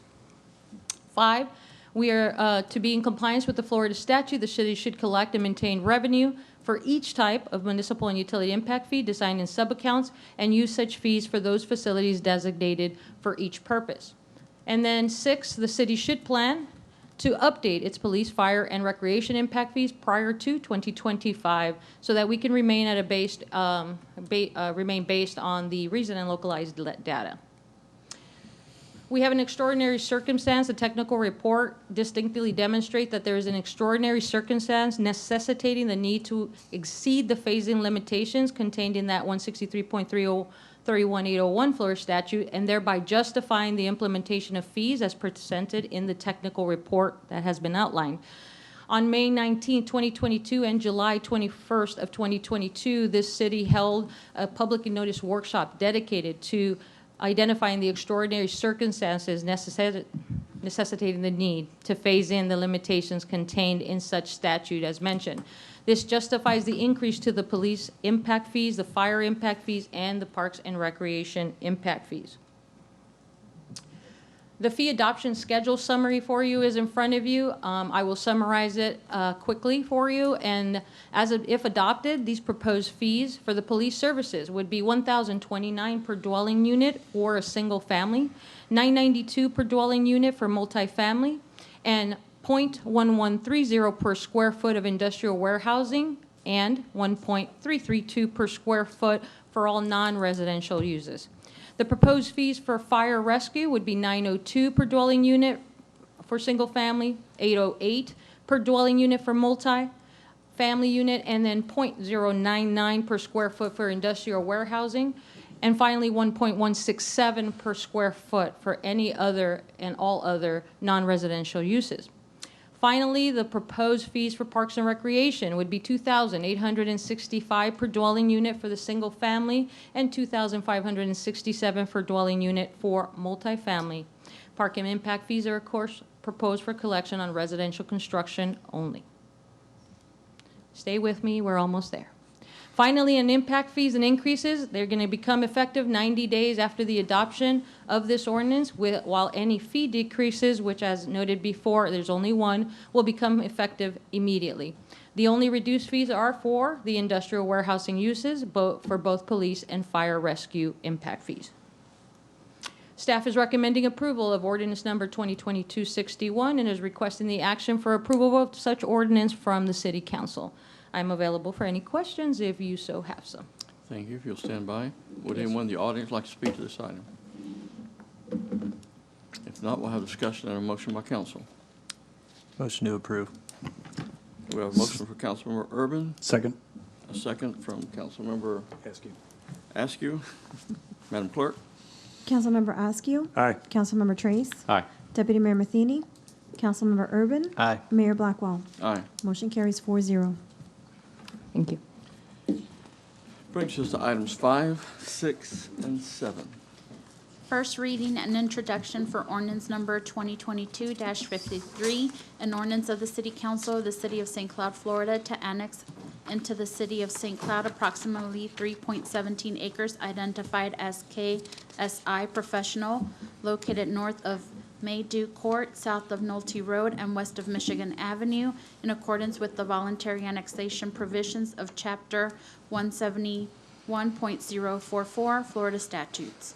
First reading and introduction for ordinance number 2022-54, an ordinance of the City Council of the City of St. Cloud, Florida, assigning a future land use designation, private institutional, to approximately 3.17 acres identified as KSI Professional, located south of Nolte Road, west of Michigan Avenue, north of Maydew Court, providing for amending the official future land use map of the comprehensive plan, filing of the Planning Commission, recommendation and proof of publication, applicability and effect, severability, copies on file, and effective date.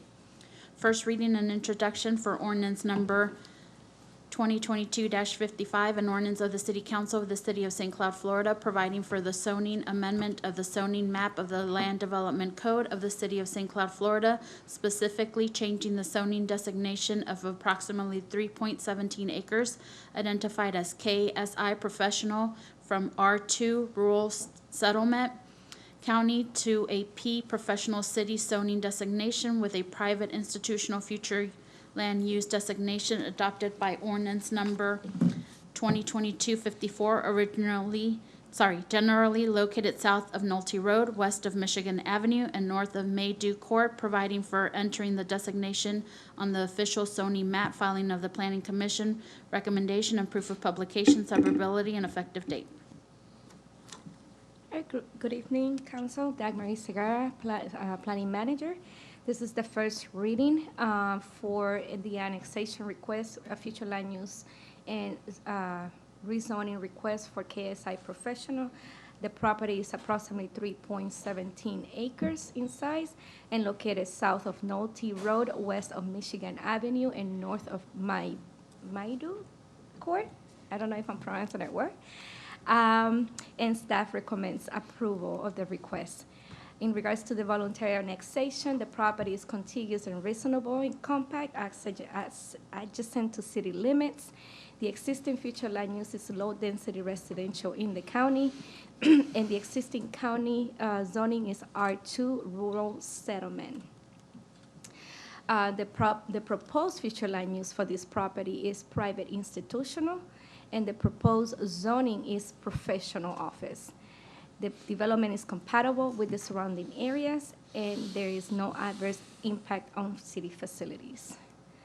In regards to the location of the property, as you can see, is contiguous to the city limits. And as you can see in the future land use designation, there is professional institutional to the west of the property, and commercial zoning designation to the also to the west of the property. It meets the strategic goals of growth management, and staff recommends approval. The Planning Commission heard this item on September 20th and recommended approval. It is requested from the city council to approve the annexation comprehensive plan and zoning map amendment. The applicant is here to answer any questions. This concludes my presentation, and I'm also available to answer any questions. Would the applicant like to speak to this item?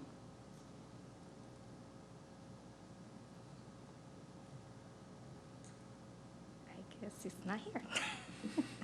No I problem. apologize, but he was informed that the meeting was happening today. Would anyone in the audience like to speak to this item?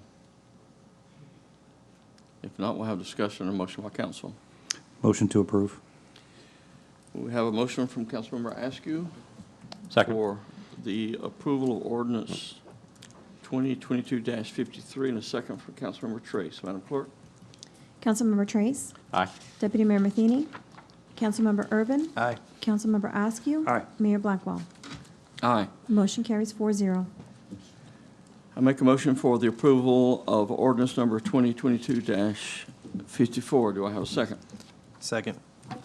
We have a second from Mr. Urban, Councilmember Urban, and the motion from the mayor. Madam Clerk? Deputy Mayor Matheny. Councilmember Urban. Aye. Councilmember Askew. Aye. Councilmember Trace. Aye. Mayor Blackwell. Aye. Motion carries 4-0. Do we have a motion for the adoption of ordinance number 2022-55? Motion to approve. Second. We have a motion from Councilmember Askew, a second from Councilmember Trace. Madam Clerk? Councilmember Urban. Aye. Councilmember Askew. Aye. Councilmember Trace. Aye. Deputy Mayor Matheny. Mayor Blackwell. Aye. Motion carries 4-0. Thank you. Madam Clerk, brings us to items 8, 9, and 10. First reading and introduction for ordinance number 2022-58, an ordinance of the City Council of the City of St. Cloud, Florida, to annex into the City of St. Cloud approximately 101.97 acres identified as Lakeside at Satilia, located south of Haywood Ruffin Road and east of Narcousie Road and north of Lillian Lee Road, in accordance with the voluntary annexation provisions of Chapter 171.044 Florida statutes. First reading and introduction for ordinance number 2022-59, an ordinance of the City Council of the City of St. Cloud, Florida, assigning a future land use designation LDR, low density residential, to approximately 101.97 acres identified as Lakeside at Satilia, located south of Haywood Ruffin, east of Narcousie Road and north of Lillian Lee, providing for amending the official future land use map of the comprehensive plan, filing of the Planning Commission recommendation of proof of publication, applicability and effect, severability, copies on file, and effective date.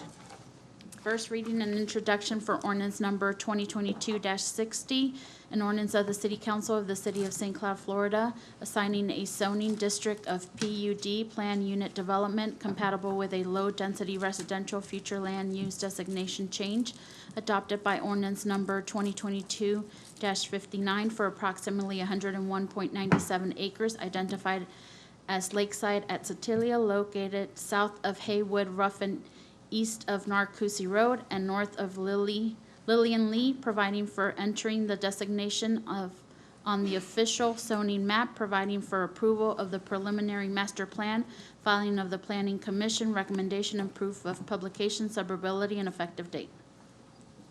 Good evening again, Dagmary Segarra's planning manager. So this request is for the Lakeside at Satilla for the annexation, future land use, and rezoning to a PUD. This request is only for the preliminary master plan.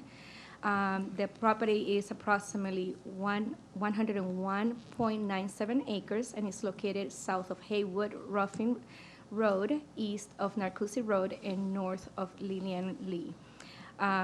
Staff is recommending approval of all three requests. In regards to the voluntary annexation, the property is contiguous and reasonable compact and is adjacent to the city limits. The existing county future land use designation is low-density residential, and the existing county zoning is AC agricultural development and conservation. The proposed future land use for this property is low-density residential, and the proposed zoning is PUD, planned unit development. The development is compatible with the surrounding areas and no adverse impact on city facilities. In regards to the density, on the total of the 101.97 acres, with the existing future land use designation of low-density residential, which would allow up to 8 dwelling units per acre, the property could be developed could be allowed to be developed at a maximum of 815 dwelling units per acre. With the proposed future land use of PUD in the city, the applicant is seeking the low-density residential, which would only allowed up to 4 dwelling units per acre, which at the maximum will be 400 dwelling units per acre. The applicant is proposing a total of 407 dwelling units per acre, yielding at approximately 3.98 dwelling units per acre, just under the allowable LDR of the city. As you can see, this is the location map that it shows that the property is contiguous and adjacent to the city limits. And as you can see, the future land use of the property is surrounded with the LDR, is the same as the property the applicant is seeking, and the zoning, it is compatible with the city's future master plan. In regards to the zoning, the total, as I mentioned, is 407 dwelling units. The product is going to be single-family detached, front-loaded, and rear-loaded, with lots between 34 by 110 and or 50 by 120. As is previously stated, the total acres is 101.97, and the net residential acre is 51.53, with a gross residential of 3.98, as previously stated. It's going to be developed as a single-phase development, provided with the extension of an Osceola County multi-use trail, which will be in accordance to the Narcousie overlay, and it's going to be designed around a large central park that the applicant will be proposing. Will offer passive and active recreation areas, and it will provide 3 full access to Lillian Lee Road and 1 full access to Nora Tyson. For future connections will be offered in all sites of the development to the abutting property boundaries as well. This is the illustration of the preliminary master plan. I emphasize the fact that this is the preliminary master plan. This is what we will consider like a conceptual plan, that it doesn't have all the details. After this, the applicant will be required to provide a final master plan, which will have the more details addressing the land development code and the overlay of the Narcousie as well. It meets the strategic plan goals of growth management, Staff recommends approval in August of the annexation and the comprehensive plan, and also recommends approval with conditions of the PUD zoning preliminary master plan. The following conditions must be met prior to the final approval of this PMP. The staff and applicant will work together to finalize the PUD ordinance, and prior to the final public hearing adoption. I just want to clarify that this is a large scale, which it will be transmitted to the DEO. The applicant will coordinate during that time with staff to coordinate the details of the ordinance. And when it comes back to you approximately in January and February, then we will have the final ordinance with all the details at that time. And also, staff has requested to remove cross-sections from county-maintained facilities from the preliminary master plan, including Lillian Lee Road and Nora Tyson Road. And then the following needs to be satisfied with the approval of the final master plan, which is the next step. To mitigate the requirements of All-Star roadway and intersection approval, the 3 projects in concurrent review, Lakeside at Statila, Tyson Reserve, and the Exchange Apartments, also known as Hathaway Multifamily, shall evaluate all 3 projects within their respective TIAs and projects plans to determine required off-site improvements, timing, and proportional share.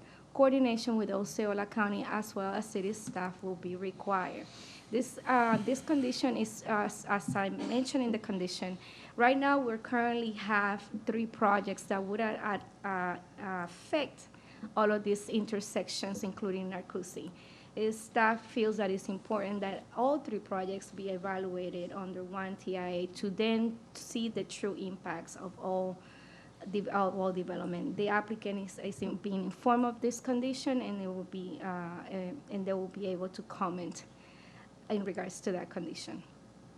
The Planning Commission recommended approval on October 18 for the voluntary annexation and comprehensive plan, and approval of the conditions already stated by staff of the PUD, and it's requested of City Council approval of the annexation, the comprehensive plan, and the PUD. That concludes my presentation. The applicant is here to answer any questions, and I'll be also available to answer any questions. John, you're on. Good evening, Mayor, council members. John Adams, R.J. Withman Associates, 316 Church Street, Kissimmee. We are in agreement with staff's recommendation. I do have with me here my client, the developer, my staff, my client's legal counsel, Joe Thacker, is here. We also have representatives of my client's traffic consultant, so we are available to answer whatever questions you may have. Unless there's any questions now, I'll reserve the right to respond to any public comment. Thank you. This time we'll receive public comment. Betty Damke.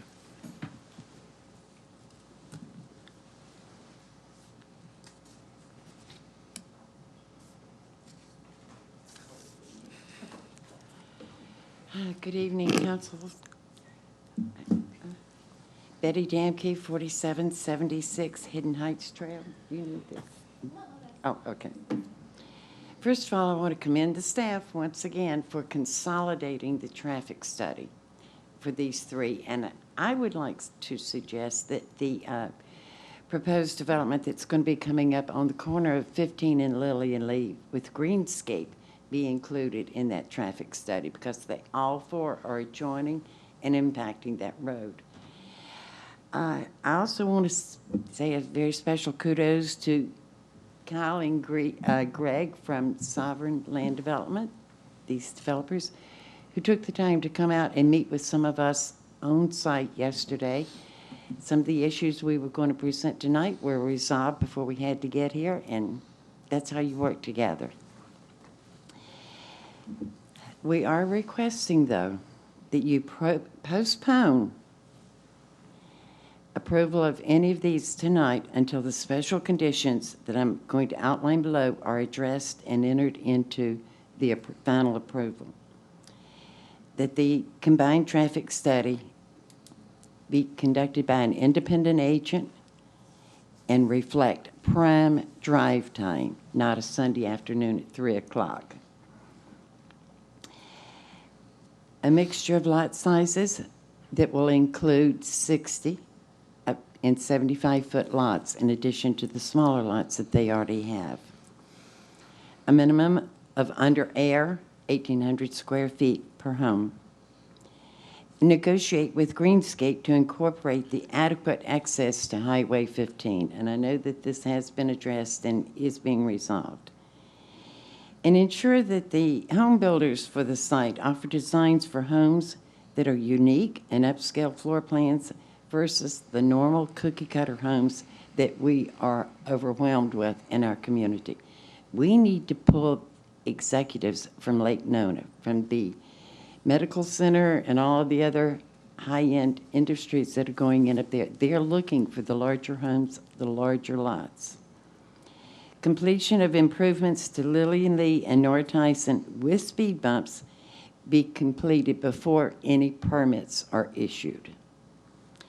And to negotiate, and I know this is hard, but negotiate with the school board that they can plan a school bus pickup and drop off on site.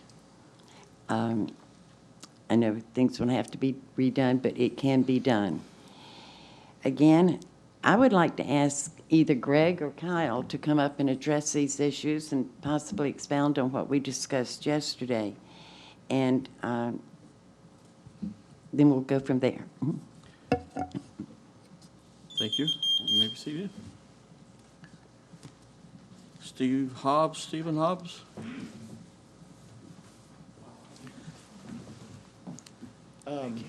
Hobbs, 1607 Snapper Street, St. Cloud, Florida. I'm across the road in Turtle Creek. My house back at Narcoossee Road. I was here last year, and I applaud the developer to actually put in single-family homes, not apartments. We appreciate it. We still know what's going on across the street there, across that Green State property there on the corner. But my concern about this is Lillian Lee Road. That's one road leading out of that development. That's where everybody's going to go out, Lillian Lee. That's, I think, we'll count 400 homes or so in that subdivision. As it is now, you drive by there at rush hour, there's a line of cars on Lillian Lee as it is now, getting on Narcoossee. And people trying to get off, going southbound Narcoossee, trying to get on Lillian Lee. That's one in and out for that subdivision. Turtle Creek, which is a subdivision of the same size, we have about 414 homes in our subdivision. We have 4 roads that lead out, 3 to Narcoossee and 1 onto Rummel. And there's still, we have backup traffic on those roads sometimes in the mornings. And along with that, tonight I heard the lobbyists talking about the surplus in the state budget. We're having this $1 billion budget we're going to have surplus. Please, please talk to the state. We need that East Osceola Parkway sometime or another, because the last 2 weeks I work at the airport. It's taken me an hour and 15 minutes to get from Rummel Road to 417. An hour and a half on the way back, just because of traffic. And the traffic impact studies, whoever does these traffic impact studies, I don't know when they do them, because I can tell you, going back and forth to Lake Nona, to go to Walmart, to go to the Lowe's, it's a good 40-minute ride now in the afternoon. At 2 o'clock in the afternoon, it's a 40-minute ride now, which should be 15 minutes. And these developers keep building these houses and houses and houses along this road, but there's no offering, nowhere to turn off of. There was some option to go around Steeless Road, but Steeless Road was flooded. You couldn't do that way. But the other option is to go to the Turnpike, which is even worse. And so I hope that the city can figure out a way to get the state to finally build that parkway, get some options for Narcoossee Road, so we can build these developments. And also, I agree with Betty. I didn't know what Betty met with these people. I'm glad she did. Especially, we don't even know what's going across the road from us yet. That apartment complex they turned down last year, so they're still working on that. I'd like to see what's going on with that before we approve this. Thank you. Thank you, Mr. Hobbs. Chrissy Malaku, you pronounce that last name for me, okay? Chrissy Malukowicz. I'm at 1820 Puffin Road, St. Cloud, Florida. I reviewed the preliminary concept of Lakesides at Satilla, and based on the current concept, I'm going to request the following conditions. And in addition, I echo Betty Damke's recommendation to postpone approval until the special conditions are addressed and entered into approval. The improvements to Lillian Lee Road to include speed humps. Lillian Lee is a cut-through from Narcousie Road and 192. Drivers fly down this road because it's considered a shortcut. As I understand it, the traffic study will determine if a light is needed at the intersection of Lillian Lee and Narcousie Road. As a resident of Lillian Lee and Puffin Road, I will tell you that in order to save lives, we need a light implemented. Today, without a traffic light, it is difficult to safely make a left turn onto Narcousie Road from Lillian Lee. The lot sizes presented are some of the smallest lots I've ever seen. Home buyers are looking for something different, not the same postage size lot. We are asking the developer to compromise and add a mixture of larger lots, which would include 60-foot and 75-foot frontages. This would stand out as a differentiating factor amongst other developments in the area and would also cater to the high-end buyer, as well as all income levels. Giving these options also adds to the desirability of the development. There's not one new build community in our area that is offering larger lots. During the Planning and Zoning meeting, John Adams said the rendition of the proposed homes would mirror the same quality as Turtle Creek. These renditions are far below the standard of Turtle Creek. The community is looking for something unique, not the same one-size-fits-all house where you can't differentiate one house from another. I'm also requesting the developer to institute dark sky lighting in his plan. In summary, I'm not against this community development. I'm simply asking the City Council to take our requests into consideration. Thank you. Thank you, Chrissy. Would anyone else like to speak to these items?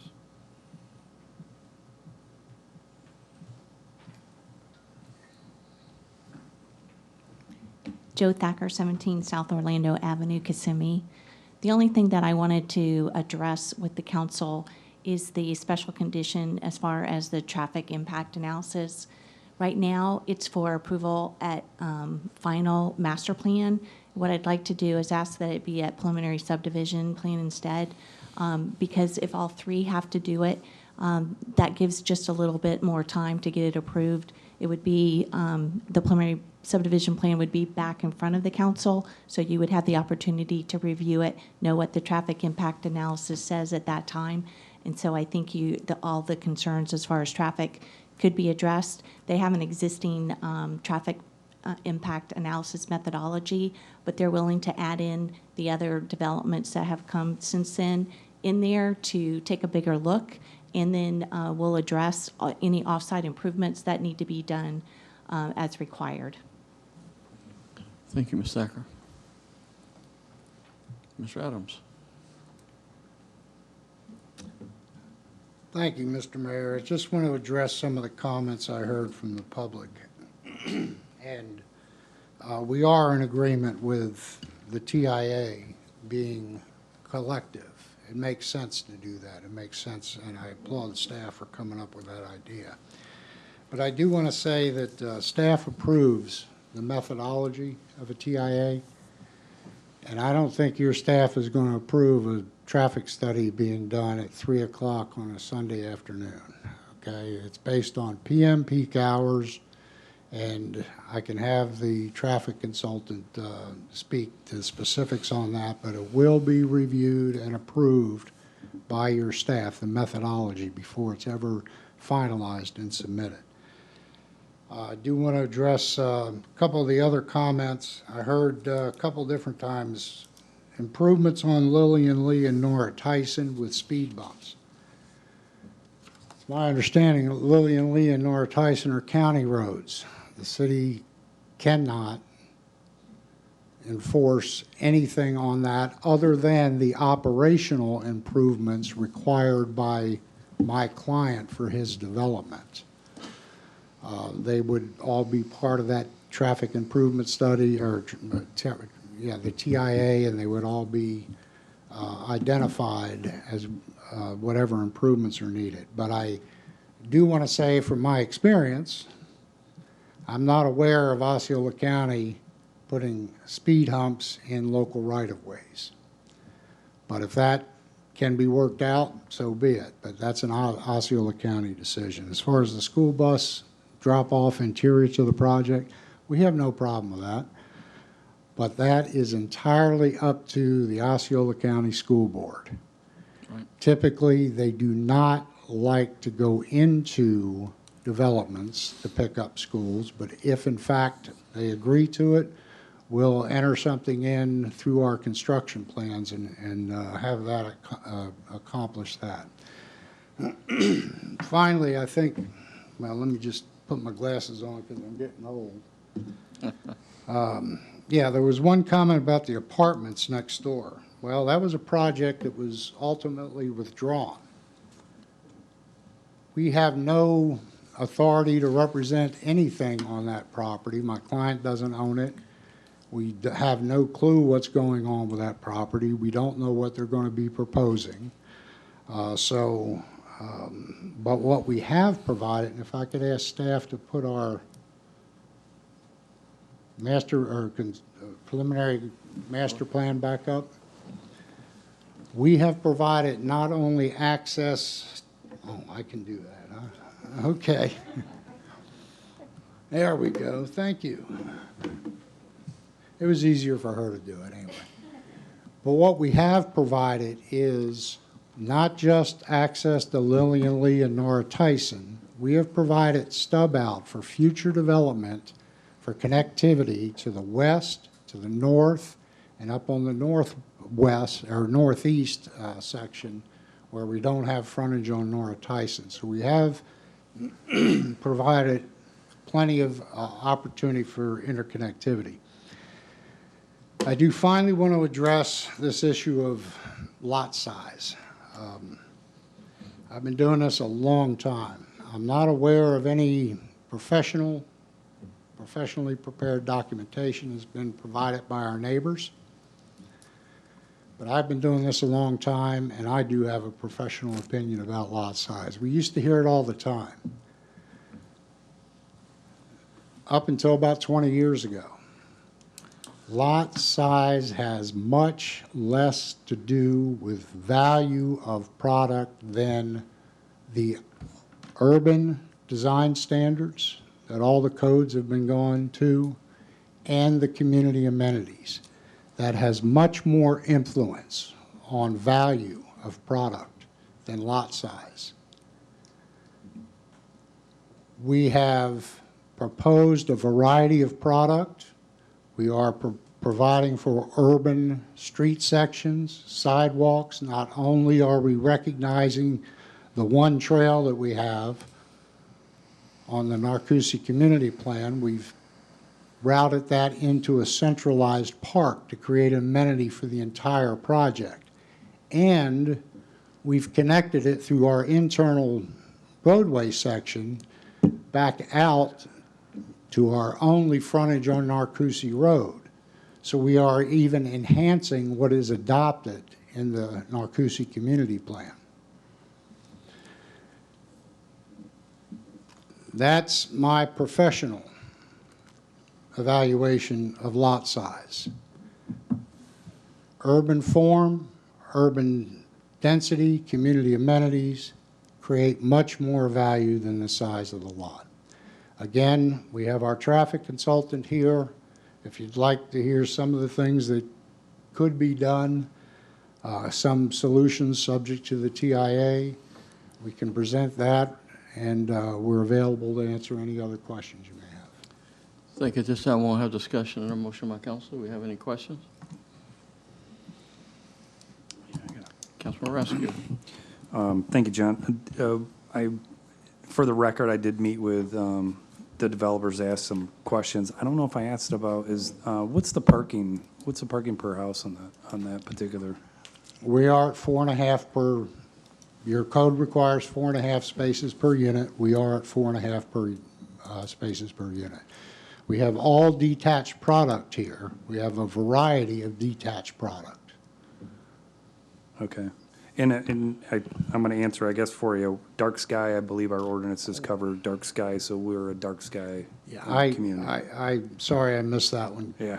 You answered pretty much all of them, and that was the last. The dark sky has really been adopted by local ordinance, and it's not called dark sky anymore. It's dark sky is actually an antiquated ordinance. The new lighting ordinance that you have adopted will certainly follow it, but it adopts all of the principles of dark sky. Right. And I truly appreciate meeting with the neighbors. That's the only thing I ask, just, talk it out. Thank you. Councilmember Urban. Yes, thank you. Just for the record as well, I met with the applicants and I did meet with some of the neighbors in the general area. I think the applicant and the neighbors both have been very reasonable on this. The issue on traffic, I totally get it. I deal with the traffic every day driving to work myself, and I think it's something we all need to work together, city, county, state level, and come up with solutions for our area, because it's an issue that I think we all deal with and it frustrates us all. Is there, you mentioned that the traffic consultant is here. Could they maybe explain a little bit about how these studies are done and the times they're done? Thanks. That's why they're here. Good me to use. Charlotte Davidson, I'm with Traffic Mobility Consultants. I'm a senior transportation engineer. I have almost as much experience as John does. Not quite, maybe a year or two less. It's close. I'm at 3101 McGuire Boulevard, Orlando, Florida. And I will be glad to give you an overview of the traffic study and how those efforts go. So the first step is when we get involved, we present a traffic methodology which outlines the trips that are being generated, the type of distribution, where the traffic are designed to go, and then later we'll get into traffic assignment, which path they want to take to get there. These are all decisions we make on a daily basis. Other decisions, other things that are outlined in methodology is that we're going to address reviewing turn lanes and whether they are warranted to be added for a specific development, such as this one. Discussions about access points, really anything that defines how we're going to do the traffic study, what type of counts we're going to do, anything that falls within that. I feel like I've covered everything, but so we submit our methodology to city staff, and the staff comes back and they provide us input on what they think. So they might expand our study area, what intersections we're going to look at, those type things. And then once we have that, we prepare our traffic study. We go out and get counts. We do the traffic analysis. We look at traffic counts, not only that we take at intersections, but also the county publishes traffic counts every year. So we take all that information and we, apply our technical knowledge based on experiences nationally, and we analyze everything. And then that traffic study gets submitted to staff again. The first version of the traffic study gets submitted, and the same thing was done for this project. And then we receive comments from staff, and we try to work through those, and if we have questions, we go back and forth. So if I can answer anything else. Well, thank you, and I just want to commend staff as well for combining the traffic study in this general area. I think that will definitely help, and I appreciate you explaining that a little more.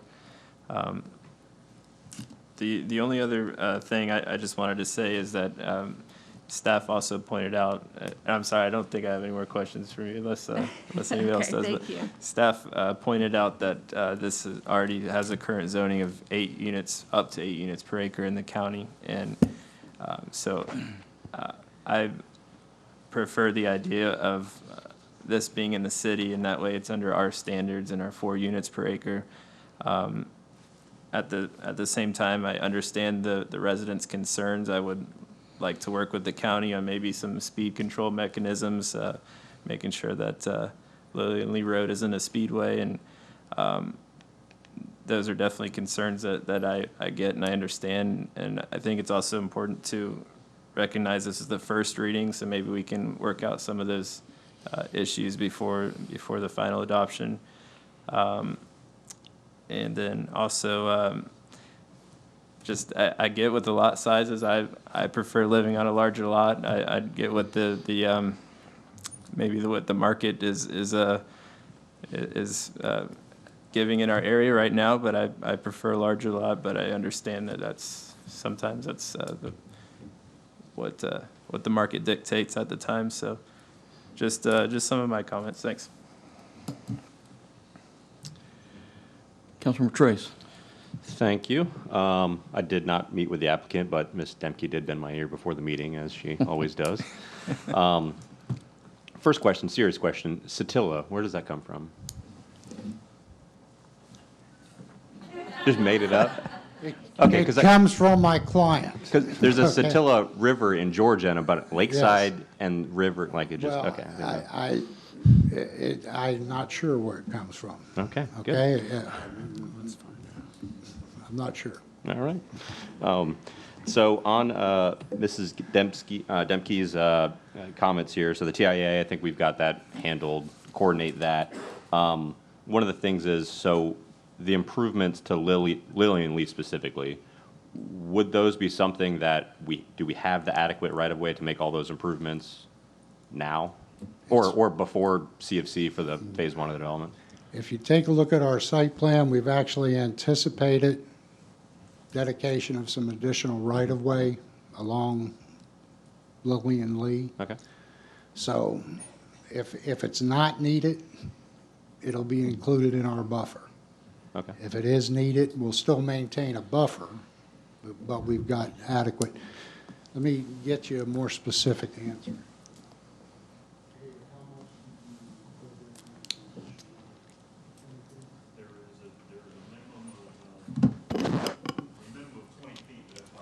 Okay. Hang on. If he's going to address the council, he needs to come on. Well, he's addressing me. Well, he's yelling at the council. So Well, if he's gonna stop come- yelling at the council. That's John's job. That's my job. Yes, sir. Thank you.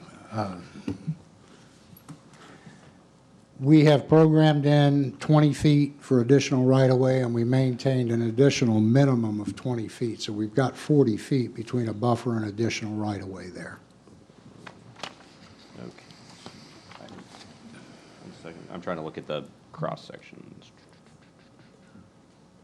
So one of staff's comments was to take the county cross sections or the city cross sections off with the county, or? No, we showed cross-sections for Lillian Lee and Nora Tyson. Because they're county jurisdictional, they want us to remove that from our plans here in the city.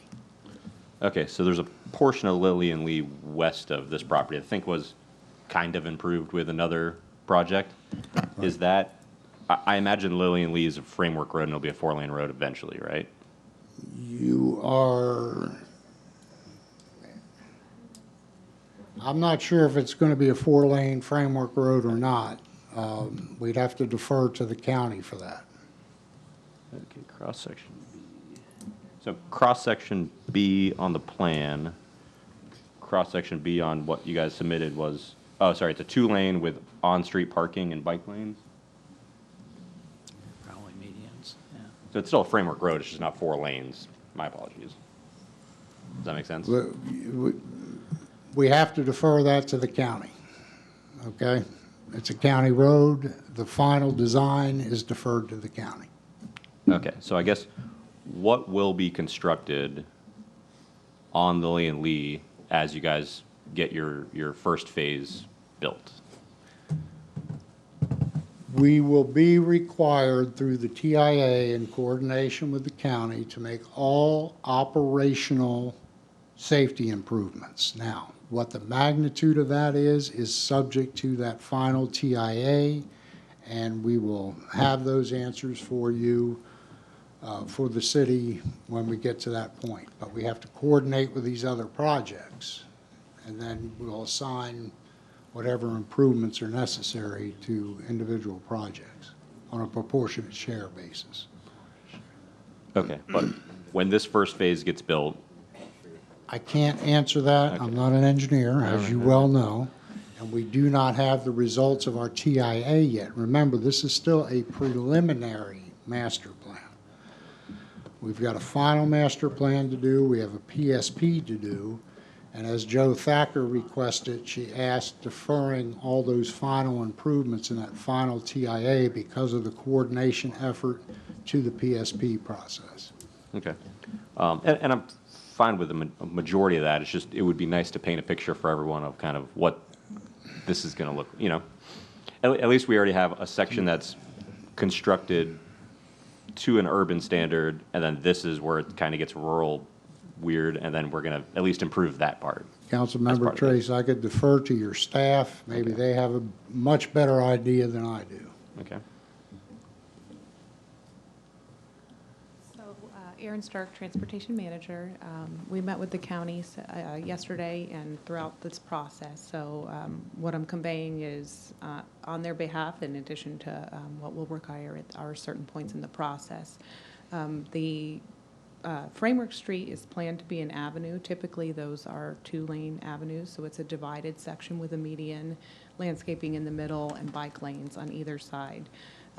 Typically, those projects are required to have on-street parking as well, which is also a traffic calming solution. So the ultimate cross-section, if it's a two-lane facility, would be the median, two travel lanes, bike lanes, and on-street parking. The portion that you see that was urbanized already with the project, I think it was Rivercrest at Narcoossee, they came in and built a transitional cross-section through a developer's agreement with the county. And so what you're seeing out there now is two travel lanes with curb and gutter on either side. They have a developer's agreement that when the project comes in on the north side, a certain portion of those travel lanes will be cut off and the median will be put in, and then the other travel lane will be put in on the other median, on the other side of the median, and one of the two travel lanes now will convert to a bike lane. So I'm not sure if, I don't have a graphic to show you, but basically they are planning for that ultimate median section even with the improvements that are out there today, but the way it looks today, even on the urbanized section, is not the ultimate cross-section. The only thing that we want to evaluate very carefully when the traffic study comes in is whether we trip the threshold for a 4-lane road. And that's why it's so important that we look at the cumulative impact. I looked at the numbers from this project. It does not appear that that's going to be the case. But we want to ensure that that is not the case because we want to get that right away with these projects if it is necessary. The only places where we won't have additional right-of-way dedication is in that portion adjacent to Narcoossee. That's just off your screen here. And when that project comes in, they'll dedicate that. And then that little tiny box on your screen is that one not participating property owner who won't be dedicating. As long as we don't trip the capacity needs for a 4-lane facility, we should be able to tie in that current section into a divided section because the capacity needs won't change. It'll look and feel different. In this section will be better, and we'll wait for that section closer to Narcoossee, but we'll have the capacity to carry the trips across the whole corridor. So that was what I was looking for. The transitional piece is kind of already in, and then it'll connect over, and then when, I don't think it's going to be apartments, but that green, whatever property, when that comes through, they'll kind of do the other part of the divided road that'll line up with this part of the divided road. Exactly. But you did mention something of that non-participating owner. If the look and feel changes with this part of Lillian Lee, it'll be one look, and then it'll come to this first part, be a different look, then this gap, and then this other part. How do we work that? I'm not the county, Okay. so we wouldn't be the ones doing the eminent domain. We may be participating with them, but it's going to be very hard, like, to go from a non-divided section to a divided section over a longer transition is easier, but swerving back down and then back up is going to be very challenging. So there may be a need to do some eminent domain to continue the cross-section across that, but we'd reach that when we get to the final master plan to memorialize those cross-sections. Well, and that's my point of some of this is, it'd be nice to be able to start that process now if the county can justify that need, and then we can do it all at once and have it cohesive instead of having to do a little bit now and then figure out who could pay for it later. Right. In our meeting with them yesterday, they asked for us to look into a few other things on this corridor, and I can follow up with them on that and ask that they begin that research.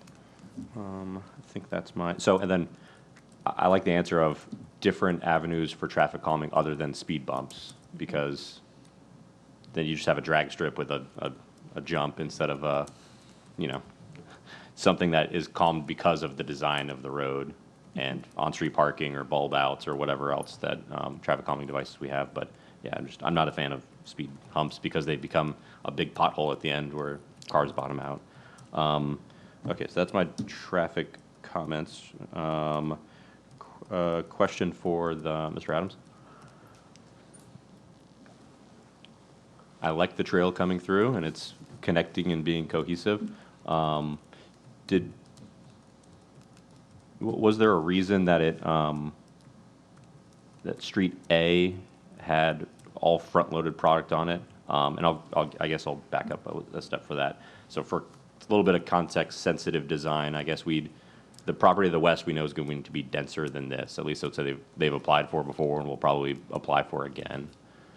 A medium density or higher density residential use, and then we've got single family backing up to it, and then, you know, enclosed in the development is denser product, that alley loaded product. It'd almost be nice if there was some alley loaded product on that western edge on that Street A, to where then the trail doesn't have to go across a bunch of driveways, and you have conflicts there if you're actually using it as a true trail. It's always nice to have those on a alley loaded product, to where then it's. Does that make sense? Yes, I understand the comment, and that's certainly something we'll take a look at, especially if we have a development proposed to the west of us. Yeah. But we have coordinated with the previous plan as far as connectivity goes. Now, remember that trail is an on-street internal trail over and above, in excess of what's required by the Narcoossee Community Plan. To introduce an alley product, that's something that I believe we could do between preliminary and final, once evaluated. But that would be a significant adjustment to our stormwater management. But we'll certainly take a look at that. Yeah, it's just an idea. It doesn't Yeah, have to. okay. So that there's that portion, which would get you extra density. And then my thought was, for context sensitive, areas to the north, Haywood Ruffin and Harkley Runyon, bigger lots. And at one point I proposed for our code of, if new development backs up to existing development, it's over an acre, kind of forcing a little bit larger lot size. So that might be an area to put larger lot size instead of larger buffers, larger lot size, where it's less neighbors backing up to those larger homes on the north and northeast side of the development. Your code allows for buffer requirement in that situation, which we've provided for. It's something we will certainly evaluate, but as far as additional units, we can't get any unless you all do a comp plan amendment and increase your low-density residential land use. I'm saying lose some units on the Okay. north, gain some on the west. We'll trade there. We can evaluate that, and I believe that would be something that staff would consider between a preliminary and a final. Yeah, and it's Okay. still 407 units or whatever you guys were proposing, just maybe tweaking it some to just create some of those We'll evaluate different, that, yes. different product types and different uses. Okay. And then speed control, transitional, dark sky, you hit my comment there. All right, thank you. We have any other discussion from council? I'd like to say that I did not meet with the applicant, but I did have my ear chewed on quite a bit from people who think they're going to be impacted by this development. Personally, I definitely think we would be foolish if we did not annex this product into the city and not have a say-so in its development. I like some of the products. I like the single-family detached units with the front and rear loaded. I like that. I don't know that I'm necessarily a fan of larger lots. I think that's an oversold issue. I think about Stevens' development. I live in Veranda Lakes, and I'm glad I don't have any more grass to mow than I have, and I have a fairly large home. But over in the estates where they put these big lots, they sit empty. They sit empty for years because of the cost. compared to other things. And the houses over there aren't significantly larger than the houses where I live. And even now, Stevens, all the other, Veranda Lakes, the Chalet, Evergreen, or whatever the name is, they're all, they're completely built out. And so the city's getting the revenue from that. Beautiful, nice subdivisions, well kept.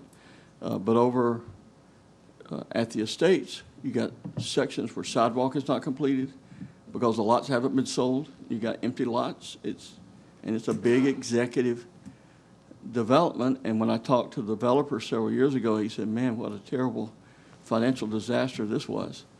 I certainly like the idea of some diversity, but again, I think that's an oversold issue. What people look for is a quality product. And that's what I hope and believe that our staff would certainly insist on.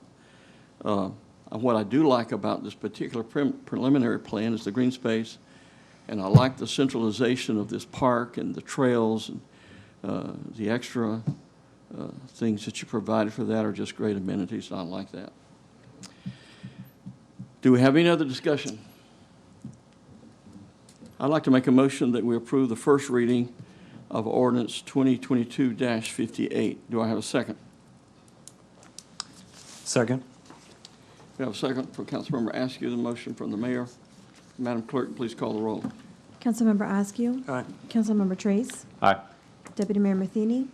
Councilmember Urban. Aye. Mayor Blackwell. Aye. Motion carries 4-0. That brings us to the next ordinance, ordinance number 2022-59. What's the pleasure of the council?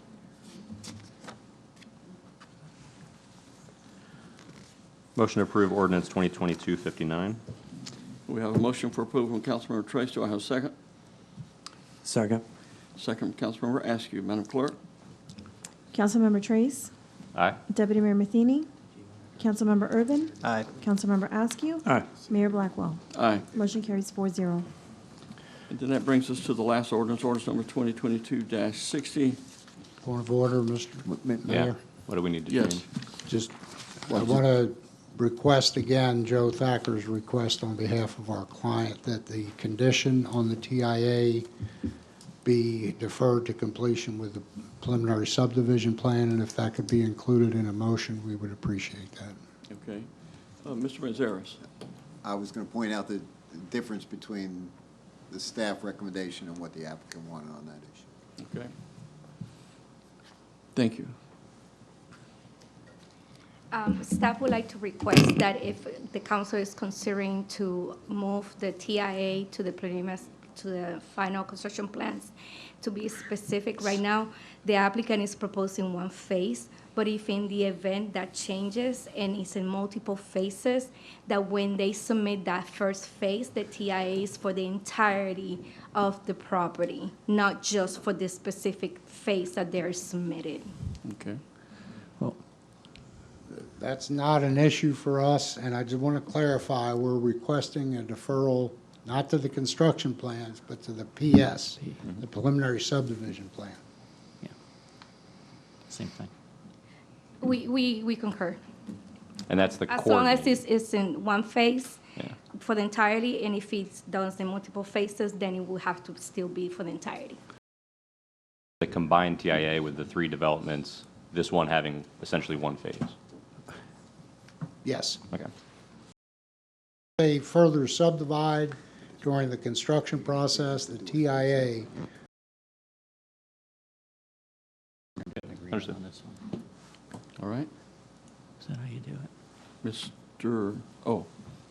Our city manager said it. And I apologize, I want to keep my input very low. But we anticipate, because we got 3 projects here, that we'll be doing some sort of development or proportionate share agreement to make sure that the roadway improvements are segmented properly with the different developments, unless they do a joint agreement with amongst themselves to build it all as one. We just want to make sure that's all taken care of. So All right. we do anticipate when we come back to you with the PSP that there will be some type of an agreement with it. Okay. Thank you for the clarification. Mr. Tomac. Any other discussion? Could- Motion to approve ordinance number 2022-60 with the modification to staff's comment about the combined TIA to be pushed out until preliminary subdivision plan. Second. We have a motion from Councilmember Trace, a second from Councilmember Askew with the conditions that were outlined. Madam Clerk, will you please call the roll? Deputy Mayor Matheny, Councilmember Urban, Aye. Councilmember Askew. Aye. Councilmember Trace. Aye. Mayor Blackwell. Aye. Motion carries 4-0. Thank you. Thank Thank you, you. And may I just say that I appreciate all that Councilmember Askew and Councilmember Trace have done on the board. I didn't get to get up under comments and say that, but I thank you all for your service. Me too. Thank you, John. Thank you, John. And thank you, Ms. Thacker. Madam Clerk, please read item number 11. First reading and introduction for ordinance number 2022-62, an ordinance of the City Council of the City of St. Cloud, Florida, closing, vacating, and abandoning the platted right-of-way located on the west side of Betsy Ross Lane and south of Neptune Road, specifically described in the body of this ordinance, providing for an effective date. Good evening, Council. Aaron Stark, Transportation Manager. This item is a proposal to vacate right-of-way associated with the Neptune widening project. There are 5 right-of-ways that are underlying the school board property, and this project and vacating those will facilitate some of the stormwater management needs of the Neptune widening project. The site is west of Betsy Ross Lane, south of Neptune Road. The applicant's requesting the vacation of those 5 rights-of-way within the Toledo Manor Unit A plat. We have gone through the process, and this project meets all of the criteria, the 4 criteria within the code. No objections have been received from utility companies or staff. Strategic plan goals, it meets the goal for infrastructure, and we recommend approval. Just for clarification, in your staff report, and Councilmember Trace, you asked about the parent loop widening. There is one additional right-of-way that needs to be vacated for that, and we will be bringing that to you as a separate request in a subsequent meeting. You two all won't see it, but to facilitate that parent loop, there's a separate vacation. They just needed some more time to survey that area and bring that forward separately. So, and I'm here if you have any questions. Thank you. Would anyone in the audience like to speak to this item? If not, we'll have discussion on a motion by council. Councilmember Trace. I have a question, and it's only because one of the properties, I can't tell by the map which roads are being vacated because the property appraiser's site doesn't show the names. The dotted line on the top, was that right-of-way going to stay? Yes, that is a parcel boundary line. I'm sorry, that's not more clear on this particular map. Okay, because it's also a right-of-way, and there's a different Yes, property owner at the end. And there is and- not, that is okay. not being vacated. Okay. Yes. Just the northernmost one is the one through the pond. And then there will be, this shows all 5, but you're saying down towards the south, there will be another? Yeah, on the, separating this project from the Anthem Park project, north-south, so if you were to take Betsy Ross and go straight down, there's one more right-of-way there. They're trying to incorporate that area and use it as a drive aisle for the parent loop, and so they needed to vacate that additional right-of-way, and they just needed more time to do it than the Neptune project would, their schedule would allow for, so we're bringing it forward separately. Gotcha. I still don't like the bus loop, but that's fine. Any other Different discussion, matter. questions? Would you like to make a motion? Motion to approve. We have a motion from Councilmember Askew, a second from the mayor. Madam Clerk? Councilmember Urban. Aye. Councilmember Askew. Aye. Councilmember Trace. Aye. Deputy Mayor Matheny. Mayor Blackwell. Aye. Motion carries 4-0. Thank you. That brings us to council action. The first item on the agenda is the city attorney evaluation. First of all, Mr. Manzares, would you like to speak? Yes, of course, thank you. just as a lighthearted comment, I feel like I'm on an island because you're supposed to do the lobbyist. You let him go, and the city manager tonight too, and she's gone. So I guess I'm left by myself. But no, first and foremost, though, I just want to before I just talk a little bit about what we've done in the last year, just to reiterate the fact that our firm was pleased to celebrate our 25th anniversary as city attorney for the city of St. Cloud in August. So we're very, very pleased with the relationship we've had with the city and the ability to work for this great community and be part of a lot of things that have happened over the last 25 years. Just generally, as you're aware, our firm tries to work as hard as we can to provide complete city attorney services for the firm. You see me at these council meetings. Occasionally, I'll have someone who sits in this chair if I'm not available for any particular reason. But I have a large staff of several attorneys and support staff that work basically as the city attorney office for St. Cloud, and we're very pleased to do that. As I said, we spend literally 1,600 to 1,700 hours a year working on St. Cloud matters to provide basically a comprehensive program for you to help you keep costs down and to effectively handle the legal matters and address all the issues. We work really well with staff. We feel we've had a great relationship with them. They're really good about it. Typically, I go through that whole little thing and talk about it, but this year I got a couple of things we done. Typically, it's hard for us to figure out what our accomplishments are. It's tough to do because we do a lot on a daily basis. We write contracts. We help staff with all the presentations and the preparation of the agenda. We work very closely with the city clerk's office to make sure the agenda is as tight and clean as it is as we're going through all that, and they do a great job doing that. But this past year, we've had a couple of really good, say successes, but we've accomplishments. Obviously, this past 12 months, we've sold finished up the sale of all the property at Stevens Plantation, which was a big thing. This year, this was since probably the second or third year Stevens was created back in 2006, maybe. We probably had more sales this past year than since then. So we're very pleased to have worked through that and worked very hard on that. What you don't see on that is our firm also works on behalf of the Community Development District to address some of the outstanding issues related to the bonds there. And we've been involved in in all of the litigation matters. And I think there were initially 38 different lawsuits that were filed with regard to the Community Development District bonds, which are not the purview of the DSD or the city. I think we've got those down to 2 left now. They've all been resolved and with payment of those bonds. So we've been working through those. The other big item I think we had that got settled was the Waste Connections lawsuit, and that was a resolution that we're very proud to be part of. It started out pretty dicey, but we ended up, I think, with the good help of the previous city manager, doing a lot of negotiations to be able to get it done. And I think we got that done at a good result for the city. And finally, probably the thing that has taken up almost most of our time since February of this year, I guess, is we've been working very hard on the transition to Toho. That has been a large team effort with weekly meetings among different staff and team meetings involved. And so we've been significantly involved with that, working with Toho's legal counsel to address a lot of the issues as of February. And of course, prior to that, we spent a lot of time negotiating and working on the agreement that was in place. So we think we've done a lot. We believe we've done a lot. We've been happy to work and glad to work on these great opportunities for the city. And we're pleased to be the city attorney's office, and we just would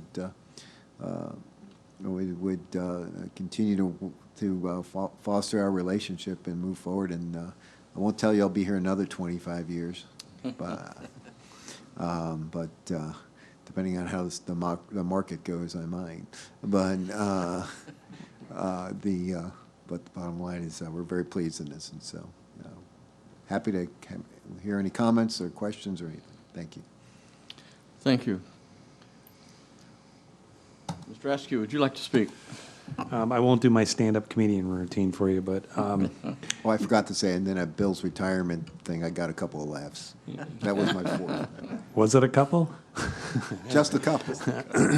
No, you're the 8 years, Stan, here. I mean, I'm not sure half the stuff I would understand without you giving me the simplistic version of it, and the way that you communicate to me, and I would assume the rest of the staff, that you make us understand, or you at least allow us to understand it, because your job is, it seems to be very complicated, because half the time I'm reading stuff, I have to ask, what does that mean?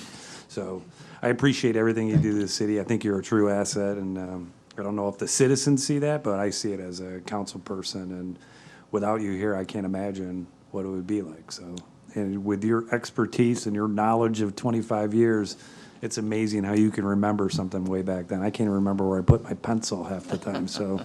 Thank you. Thank you, thank you.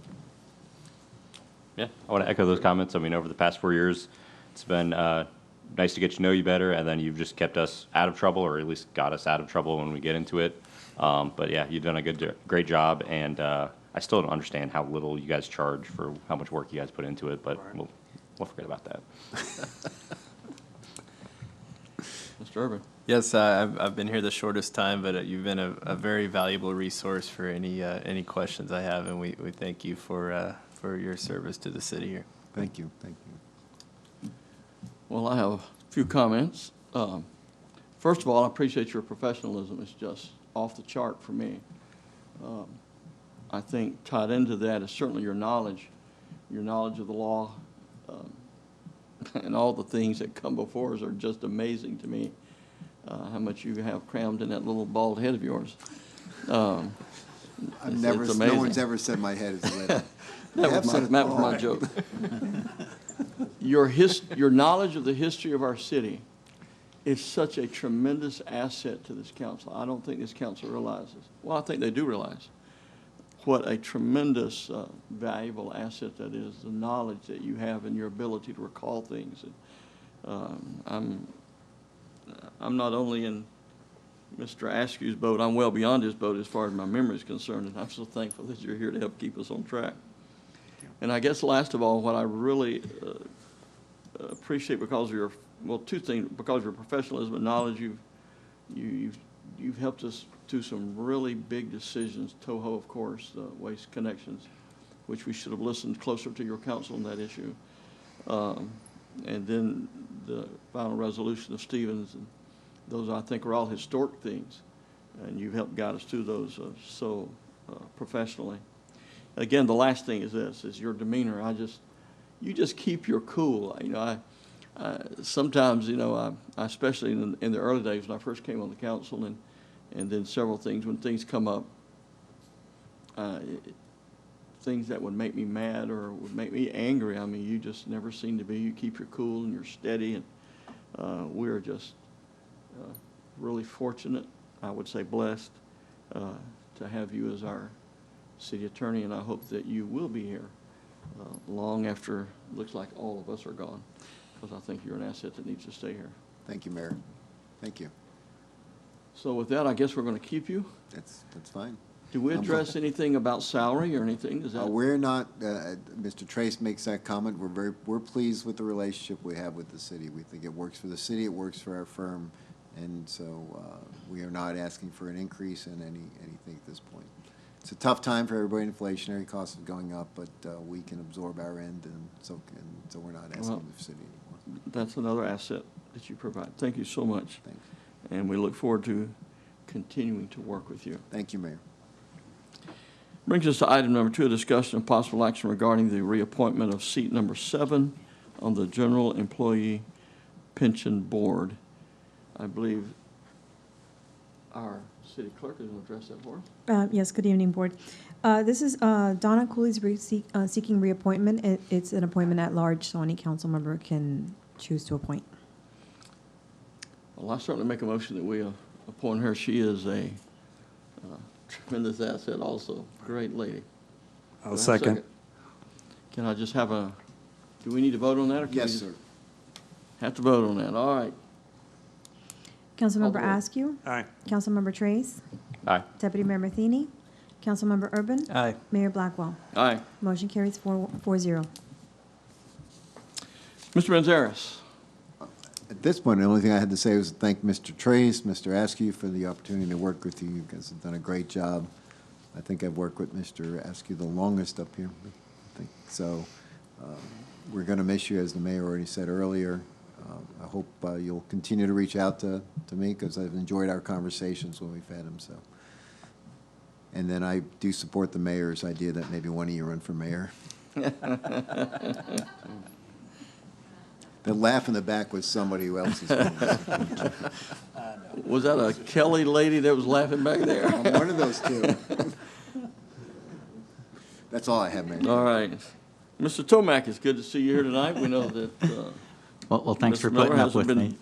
feeling well, but it's good to have you here. Thank you. You have Yeah. anything for us? Now, we appreciate you putting up with me. I do have a big announcement that Ivy De La Cruz has accepted the position of city clerk and is official now. Well-deserved, and the many years I've worked, no, I'm just kidding. But the few months that I've been here has definitely earned the stripes, and she'll provide great service, we know. So, and the second great news is that Claudia Clockers, and I hope I didn't screw that up, Claudia, has accepted the position of your deputy city clerk. And both Ivy and Claudia will be leading us into the future and serving you well. So we appreciate their service and want to make sure you knew that. Yeah, and the last thing is Veronica is sorry she couldn't be here to do it in person, but also staff and the city manager wanted to thank both Councilman Askew and Councilman Trace. And even though I've only been here a couple of months, I've actually worked with both gentlemen well into past that, and I can tell you that they are the epitome of public service. So yeah, the city was well served with them on board. So, but staff especially appreciate your service. Thank you. That's it. Councilmember Trace, got any final words for us? Yeah, we're good. Thank you. It's been fun. That's all you got to say? We already said stuff before. Yeah. Thank you, Councilmember Trace. I'll have something to say in a minute. No. Councilmember Askew, you're next. It's been an honor to serve, and thank to everybody out there, including staff, and Mr. Manzares. I probably couldn't have done it without you. A lot of the questions I had, thank you for answering all of them, and the city managers, all of them, the 4, I guess, or 5 that we had. But really, I have to throw it back to thanks to all the citizens reaching out to us during all these times, but it really, I couldn't get the answers if it wasn't for staff. So, I mean, we butt heads all the time, it seems like, but really what helps make this city run and what we can do as council, we need staff to do that. So we appreciate staff and the fire and the police as well, because, and really all the staff, right down to the little guys. So thank you so much. Councilmember Urban. Yes, thank you. Just a couple of quick things. City Attorney mentioned our transition to Toho Water Authority, and I was able to attend my first board meeting there as a council's representative, as an ex officio board member. They did give an update on their continued efforts to continue to monitor and improve the water quality, specifically at water treatment plant floor. They've got short-term, intermediate, and long-term plans for that plant, and they're continuing to implement ways to make sure that they're delivering quality water to the St. Cloud residents. And they did mention that they are happy to come and update the city council at our request anytime. So very happy with their transparency and their updates and their continued efforts here in St. Cloud. And I'll continue to update you if there's any news with that. And just the last thing, I just wanted to thank Councilmembers Trace and Askew. I looked up to them as mentors before I was on this board, and hopefully they can still be friends and mentors after this, because they've been very valuable to the city. And like they mentioned too, we can't do this job without staff, and the staff are what make us all look good and help us do our jobs. So thank you, staff, and thank you to Councilmembers Askew and Trace. Congratulations to Claudia and Ivy. Great choice. Glad to have you guys on board. Our city's going to be blessed by your service. You know, really sad to see you two guys go. You have been a blessing to me because you've been a great team to work with. I like the fact that when we disagree, we walk out of here, we're still friends. You know, we're still on the same team. I like the fact also that I've always sensed from you that when there is a disagreement and we walk out of here, if you were outvoted, if I'm outvoted, it's our decision now, and you've taken ownership of that, and I appreciate that. I certainly would like to encourage you to consider serving in the future. You've got a couple of years to pray about that, and the way that, you know, the knowledge that you gentlemen have is just so amazing, because it takes so long to even begin to get your head around what is involved in making decisions here, unless you're an engineer who has been trained with things that most of us common lay people have not received. And so I look forward to you still serving in the community and maybe returning one day again to the council if you so decide to make that decision. But it's been an honor. I've been honored to work with you. Thank you for your patience with me as the mayor, and thank you for your support. I'm very grateful for it. That brings us to our information section and report section. Tuesday, November the 8th, there was a general election. And we say to everybody out there, if you're watching online, please, please vote. The polls will be open from 7 a.m. till 7 p.m. Thursday, November the 10th, there will be a city council meeting, or was, but it has been canceled. I should have read ahead. Friday, November the 11th, city offices will be closed in observance of Veterans Day. Thursday, November the 17th, there will be a city council swearing-in ceremony for our newly elected members here in council chambers at 12 p.m. Then later that evening, we're going to put them right to work. November the 17th, there will be a city council meeting at 6:30 p.m. also here in council chambers. I've issued a couple of proclamations, a proclamation in recognition of Veterans Small Business Week, and a proclamation in recognition of World Polio Day. Available for your review is the warrant list number 19. There are no items remaining on our agenda. We will be adjourned. Say it the last time, man. Come on. Yeah.